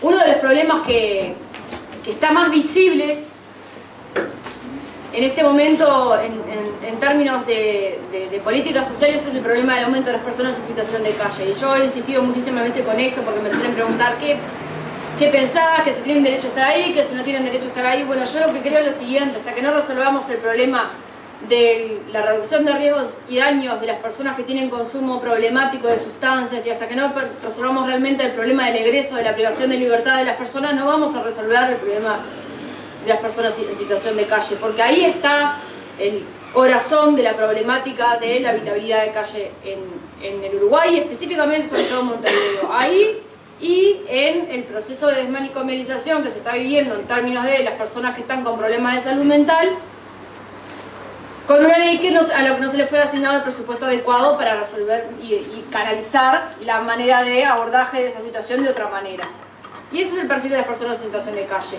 Y no es una manera de decir, bueno, pero qué consuelo, porque entonces no estamos hablando de pobreza, sino que está mostrando otro de estos problemas de fragmentación y de pobreza mucho más estructural y mucho más multifactorial, que siguen estando sin resolver. Comparto plenamente el problema, la necesidad y la propuesta del combate al narcotráfico Y me preocupa sobremanera en términos de campaña que, por ejemplo, en estos días, y la crítica va tanto para el Partido Nacional como para el Frente Amplio, me pasa otro día de vuelta, el eje de la discusión en términos de seguridad esté siendo si pedir la cédula de identidad o no. Porque la cédula de identidad de la calle, que a mí me hace acordar a la detención en averiguaciones, no tiene nada que ver con combatir al narcotráfico, porque a los narcotraficantes no los van a detectar por verlo caminando en el barrio de noche y pedirle la cédula. Entonces tenemos que hablar, sí, hablemos de pena. A mí no me duelen prendas hablar de aumentar penas, pero tenemos que hablar de eficacia en materia de investigación, porque lo que sí tiene que ver con políticas sociales y con vulnerabilidad social son los pibes que son carne de cañón de hacerle los mandados a estos narcotraficantes que sí se aprovechan de los barrios más vulnerables y que en realidad les pida la cédula o no les pida la cédula son totalmente fungibles para los narcos. Por eso después aparecen asesinados en los barrios y nosotros leemos ajuste de cuenta y entonces decimos, bueno, pero eso no puede haber sido yo, lo digo en términos de absurdo, ¿no? Y estamos poniendo el foco donde en realidad no está el verdadero origen del gran problema. Comparto también la preocupación por la primera infancia y creo que en ese sentido hay dos propuestas de política pública que se vienen implementando y que se tienen que enfatizar y que aumentar. Una, todo lo relacionado con el Sistema Nacional Integrado de Cuidados, que volvió a estar en agenda y lamentablemente por una tragedia, que fue la de una mamá perdiendo a su bebé por muerte súbita, por no, y terminan siendo responsabilizada por no poder resolver los cuidados de sus hijos. ¿Y cuántas mujeres hay al día de hoy sin poder todavía resolver los cuidados? Mujeres y hombres, pero sabemos que los cuidados, no solo de los hijos, de las personas en situación de discapacidad, de las personas mayores, de nuestro papá o nuestra mamá cuando se enferma, recaen en enorme cantidad de veces y en su mayoría en las mujeres. Insisto, por eso lo determinante de la perspectiva de género. Y por último, porque ya llegamos a los 5, comparto plenamente la necesidad de enfatizar el garantizar el cumplimiento de todos los porcentajes, de todas las cuotas de trabajo para las distintas poblaciones para las que se han aprobado leyes de cuota. El 4% para las personas en situación de discapacidad, el 8% para las personas afrodescendientes, el 1% para las personas trans, porque si como sociedad hemos llegado al consenso suficiente como para aprobar por ley que esas personas, por las oportunidades con las que nacieron y con las que se desarrollaron, no tienen y nunca van a tener, hasta que no cambien las condiciones estructurales, la misma posibilidad de trabajo, tenemos que comprometer al Estado, a lo público, pero también de alguna manera impulsar a lo privado a cumplir con esas cuotas, porque también el acceso al empleo decente es la mejor manera que tenemos de mejorar las condiciones sociales de vida. Y para cerrar, recordar también que yo me anoté esto de los techos de amianto, pero además de los techos de amianto hay muchas personas y en particular muchas mujeres que directamente están con los pies de barro. No es lo mismo resolver todas estas situaciones para las mujeres que estamos peleando con el techo de cristal, pero que es porque llegamos hasta el techo de cristal, porque tuvimos la manera de acceder hasta ese punto, que para las mujeres que directamente no pueden dar dos pasos sin salir del barro, sin salir de los problemas reales y que no tienen ni siquiera los recursos sociales básicos para resolverse con los cuidados, mucho menos con el acceso al trabajo y ni que hablar con la autonomía económica. Porque para terminar con las transferencias monetarias, más allá de que considero que es necesario repensarlas y reconfigurarlas, lo primero que tenemos que pensar es en brindar distintas oportunidades laborales a personas que todavía nunca han tenido ninguna. Bueno, por un lado, me alegra las coincidencias. La consigna de la campaña nuestra se llama Lo que nos une, intentando lograr o buscando en el espíritu la integración que, como fuimos señalando, nos parece que no es justo para nuestro país ni para los uruguayos. Por lo tanto, yo valoro que haya, y me parece importante que haya coincidencias. Yo tengo matices de visiones. Fabiana hablaba, y entiendo a lo que va, por eso tampoco quiero polemizar, de que es más difícil el diseño que la gestión. Yo creo que lo gran complicado es la gestión. Yo hoy creo que lo más difícil es la gestión. Independientemente de quién esté en el gobierno. Yo creo que es mucho más fácil ponernos de acuerdo en un marco teórico que llevar el marco teórico a la realidad. Yo me he cansado de ver en el Parlamento, y este es mi primer periodo como legislador, leyes lindas que en su momento se festejan, pero que no llegan a la gente que queremos favorecer. En la ley de salud mental, cuando se vota la ley de salud mental, hubieron muchos colectivos que estaban festejando la situación. Y yo fui muy moderado, la voté. Y creo que en el marco teórico hay avances que son importantes y eran importantes destacar. Pero ¿de qué nos sirve tener una ley estéticamente linda si después no se gestiona? Si después no se pone en práctica. Lo del 4% de las vacantes es lo mismo. Cualquiera, digo, la doctora que vino de Argentina la ve, la lee, la procesa. ¿Y quién puede estar en desacuerdo con que el 4% de las vacantes se ha llenado con personas con discapacidad? Estamos todos de acuerdo. Ahora, la gestión, llevarlo al campo, llevarlo a la realidad, en realidad hoy termina siendo el desafío. Cuando se creó el MIDES, que se hablaba con los votos de todos los partidos políticos, ¿quién cuestiona el MIDES como herramienta? No se cuestiona como herramienta, se cuestiona la implementación de ciertas políticas que el MIDES debe liderar. Entonces yo creo que hoy tenemos un claro problema de eficacia, en el sentido de la implementación y la puesta en práctica. Entonces yo soy muy moderado cuando se aprueban leyes, y lo que noto es que a veces aprobamos leyes por cumplido, porque las tenemos ahí. Tenemos letra que es estéticamente mucho más linda de lo que podría ser. Ahora, no llegan a la gente, no llegan a la solución de la gente. Y por eso para mí es bien importante los interlocutores y la gestión. Y también creo, y yo respeto cuando ahora Fabiana hace el comentario de lo de las células y demás, que es en torno al marco de una discusión de inseguridad, porque la gente no aguanta más. Y la gente creo que simplifica, el delito se reprime, hay que trabajar en cárceles, y hay que trabajar en la búsqueda de valores y de oportunidades y de segundas oportunidades. Pero el delito se reprime también, y para mí no hay más vuelta en ese sentido. Y como la gente está cansada, cualquier tema de seguridad toma mayor dimensión. Y me parece bien que se discrepe del tema dentro del marco del respeto, y me parece mal, como voy a señalar y como me gustaría que se me señale de mi candidato, cuando los candidatos van en la línea de la fractura social. Anteayer el candidato por el Frente Amplio, Daniel Martínez, habló de odio de los más partidos políticos hacia el Frente Amplio. ¿Por qué poner ese término? ¿Por qué? ¿No puede haber partidos políticos que estén más de acuerdo con el oficialismo? ¿No se puede lograr consenso? ¿No se puede buscar situaciones en el centro para tratar de implementar políticas que generen consenso? ¿Y eso significa odio? ¿O tiene que ser oligarquía de pueblo? Y me voy a ahorrar algún comentario que me tienta a hacer, porque no me parece justo para los uruguayos que el debate pase por eso. Entonces, me parece más interesante que el debate sea medidas de la inseguridad o contra la inseguridad, equivocadas o no, que el debate sea oligarquía del pueblo y el odio no a un partido político. Me parece mucho más interesante seguir desarrollando ese debate, sin lugar a dudas.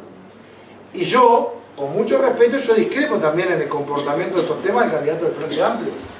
Cuando Daniel Martínez le manda una carta al presidente de la República para sensibilizar, con el mayor de los respetos, me parece una forma infantil de abordar un tema de estas características. A un presidente de la República que es del mismo partido político que cuando era intendente. Cuando la intendencia integra el grupo interinstitucional que trata el problema de personas en situación de calle, que es el ámbito natural para trasladar el tema. Cuando hay un departamento de desarrollo social. No, pues esa es la forma. Ahora, no digo que Daniel Martínez no quiera la ejerción, no entraría a decir eso, porque primero estaría faltando a la honestidad, primero moral y intelectual de los uruguayos. Entonces, por eso, ya que estamos hablando de la fractura que se da en muchos ámbitos, a mí me parece que quienes pertenecemos y pretendemos ser gobierno, tenemos que predicar con el ejemplo. Evitemos la separación entre uruguayos. Este país era el país en donde coincidían en la misma cuadra el tano con el gallego, con el judío, con el armenio, con el turco, con la escuela privada, con el de la escuela pública, con el que tenía más edad, con el que tenía menos edad, con el que trabajaba en un lugar, con el que trabajaba en otro. Este país fue de la eterna convivencia. Mi padre votaba el Frente Amplio. Ahora lo blanqueé, por favor. Pero votaba el Frente Amplio. Votaba el Partido Nacional, estamos cansados. Y a mí, que él me lo cuente y poder compartir cuál era su visión para que en su momento tome parte por ciertos actores políticos, a mí me ilustra, me enriquece. No me odia, me enriquece.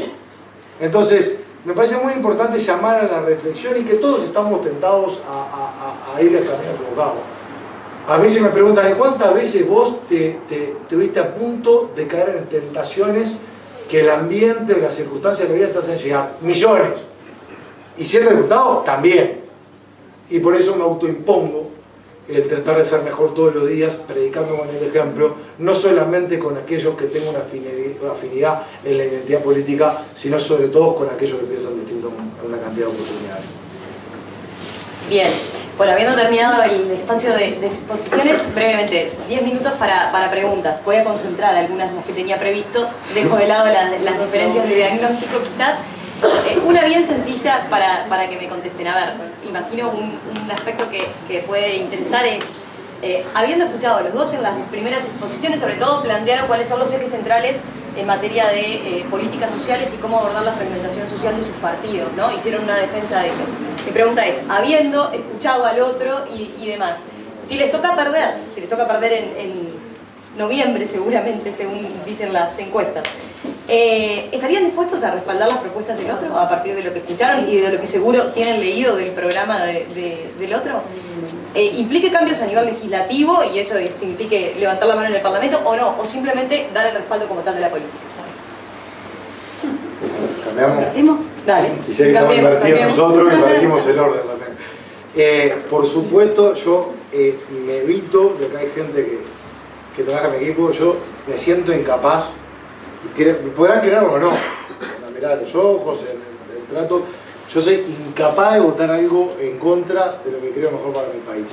Propuesta del que sea, estoy dispuesto a acompañarla y estoy dispuesto a reconocer cuando sea la inversa. Y me ha tocado la ley de salud mental, porque está bueno también cuando se puede rendir cuentas con hechos concretos. La ley de salud mental, hicimos un grupo de trabajo que fue espectacular, con legisladores del Frente Amplio, con una legisladora del Partido Colorado que integra la comisión, que realmente yo me sentí muy a gusto, porque esa tentación que yo recién hablaba, uno a veces, en la discordia, en la confrontación permanente, puede llegar a equivocarse. No porque uno quiera equivocarse, sino por el mareo. Y yo alguna vez seguramente puedo haber estado mareado. Pero no fue intencional y que hoy por hoy lo pueda mirar en perspectiva y recuerdo una vez en donde haya votado. Yo antes que todo creo que tenemos que ser primero humanistas y segundo patriotas. Y después discutimos instrumentos. Lo que no podemos discutir es el bienestar del país. En la ley de centro de referencia en materia de salud, me pasó de que era presidente de la comisión y le dimos mucha celeridad y se terminó votando y era algo bueno para el país. Y reconozco de los otros, hace poco se votó un proyecto de ley de telemedicina por unanimidad que propuse yo, que presenté yo, que lo votó todo el Frente Amplio también. Pero son las cosas en líneas generales a respaldar entonces... Toda medida, siendo gobierno o no, toda la medida que sea buena para el país hay que incorporarla con el propio, reconociendo que fue una iniciativa. Oigan. Sí, a ver, yo creo que está bueno primero recordar que, y en esto seguramente Martín por su experiencia parlamentaria lo pueda afinar mejor, pero tengo entendido que la enorme mayoría de las leyes aprobadas en Uruguay suelen ser aprobadas por votos de varios partidos políticos, incluso teniendo el Frente Amplio mayoría parlamentaria. Entonces creo que nosotros no somos ajenos a una tradición política y democrática que ya hay en el Uruguay y que implica que en realidad la excepción son aquellas leyes que son trancadas por él o los partidos que están en la oposición, bueno, y a veces también por los propios compañeros de nuestro propio partido político, hoy para quienes estamos en el oficialismo. Entonces me parece que está bueno destacar eso en primer lugar, sobre todo viendo y anticipando que más allá del resultado que pueda haber en octubre o noviembre, creo que lo que no cabe duda es que el Parlamento va a tener una diversidad en su integración tremenda y entonces si será que va a hacer falta que la vicepresidenta, no vamos a decir quién, tenga una gran capacidad de articulación y que todos los partidos políticos tengan en su integración personas dispuestas al diálogo y a cooperar en la aprobación de las leyes. Y en ese entendido, por supuesto que yo estaría absolutamente dispuesta, sea en caso de ser oposición, a apoyar toda ley o incluso toda política pública que no necesite respaldo parlamentario viniendo del Ejecutivo, que considere que es apropiada, que es necesaria y que es oportuna. Es más, te diré, cuento con eso en el sentido de que, viendo como hay, por ejemplo, en el Partido Nacional, que es el más claro contrincante, vamos a decir, por lo menos agarrándome de las encuestas y con todo lo cuestionario que se puede hacer al día de hoy, de disputar las elecciones y viendo que tiene una candidata a vicepresidenta como Beatriz Argimón, con quien he compartido un montón de espacios y sé que por ejemplo, prioriza mucho el tema relacionado con la violencia doméstica basada en género, te puedo asegurar que una de las primeras cosas que voy a hacer si Beatriz Argimón termina siendo vicepresidenta es ir a pedirle que promueva el plan de femicidio cero, pues, para aprobar un presupuesto acorde para aplicar la ley integral de violencia de género, y cuento con ellos. Así que, ni que hablar. Y creo que así tiene que ser porque bueno, afortunadamente eso tiene que ver con la tradición del Uruguay. Nosotros no seríamos en todo caso la excepción, sino estaríamos dentro de la regla. Les hago una pregunta más concreta, uniendo dos aspectos que pensaba preguntarles por separado, pero les pido una respuesta concisa en torno a dos aspectos que se discuten mucho siempre cuando se habla de políticas sociales. Primero, ¿qué rol tiene que jugar específicamente las transferencias monetarias en una nueva etapa de políticas sociales? Y concretamente, ¿qué rol y qué trabajo o qué lugar le darían a las ONG que trabajan en los territorios? Martín. La primera parte de la pregunta, la transferencia económica es importante para mucha gente. Sería de mucha frialdad no reconocer que hay gente que necesita en ese sentido. Ahora, obviamente que no es suficiente. Y obviamente que la gente, cuando necesita ayuda, necesita evolucionar hacia oportunidades y hacia la libertad y la independencia. Cuando la ayuda monetaria se convierte en algo crónico, es que fracasa la política social. La mejor política social es aquella que con el correr del tiempo se hace prescindible. Porque si siempre se va a necesitar esa ayuda económica, yo no estoy dando la escalera para que la persona crezca y se desarrolle, si yo estoy apagando un incendio ocasionalmente. Por lo tanto, hay que darle mucha dedicación, hay que darle mucha contención y hay que darle acompañamiento y seguimiento, que es fundamental, y mejoras como las condiciones de vivienda, educación, etcétera, etcétera, que le permitan las oportunidades. Son herramientas para ser independientes, libres y poder mejorar y desarrollarse. La segunda, el rol de las ONGs en los yo estoy a favor de cooperativas en general, de ONG, no estoy de acuerdo con la contratación a dedo. Y esto lo digo claramente. No estoy de acuerdo tampoco con que se le pague toda la partida a una organización sin controlar si cumple los cometidos. Porque hasta por garantías a las organizaciones y a las cooperativas, un procedimiento de competencia permite que algunas que se forman y quieran ingresar puedan ingresar. Por ahí parece que hay un monopolio de cooperativas o organizaciones que en definitiva terminan gestionando políticas sociales cuando muchas veces ni siquiera tienen credenciales y antecedentes para llevarlos al lado. Por lo tanto, no creo que sea un problema de forma, de formato entre ONG, cooperativa, lo que fuera. El problema es cómo el MIDES contrata a estas organizaciones, que muchas veces son contrataciones a dedo, y que a su vez cuando pasa el tiempo ni siquiera controlan los resultados en diferentes programas sociales. Sí, bueno, de las transferencias económicas a mí me parece importante destacar primero dos datos para después llegar a la conclusión. Y uno tiene que ver con romper un poco la leyenda urbana que hay de que las transferencias monetarias son la gran carga del Ministerio de Desarrollo Social o la gran carga del presupuesto o se escucha por ahí hasta causa de déficit fiscal y demás.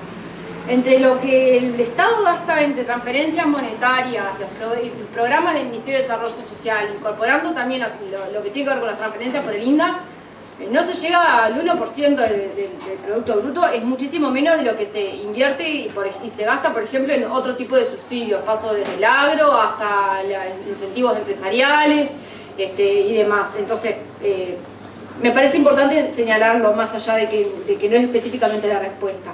Y por otro lado, que no hay, por lo menos en Uruguay, datos que respalden el otro gran imaginario colectivo que tiene que ver con que las personas que perciben transferencias monetarias no trabajan o no quieren trabajar, ¿no? O sea, no trabajan por voluntad de no trabajar.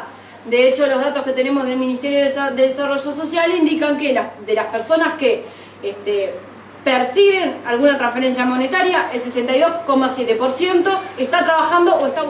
De hecho, esto, ojalá nadie precisara transferencias monetarias y ojalá algún día pudiésemos no contar con transferencias monetarias.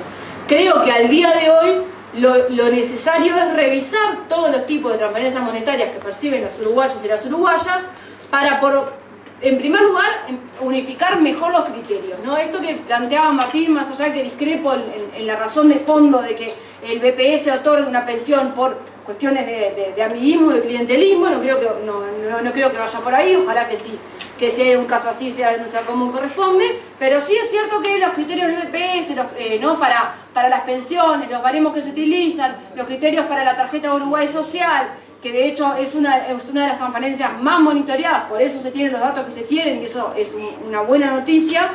Estamos en un momento de revisarlos para unificar los criterios, sobre todo entre las distintas instituciones del Estado.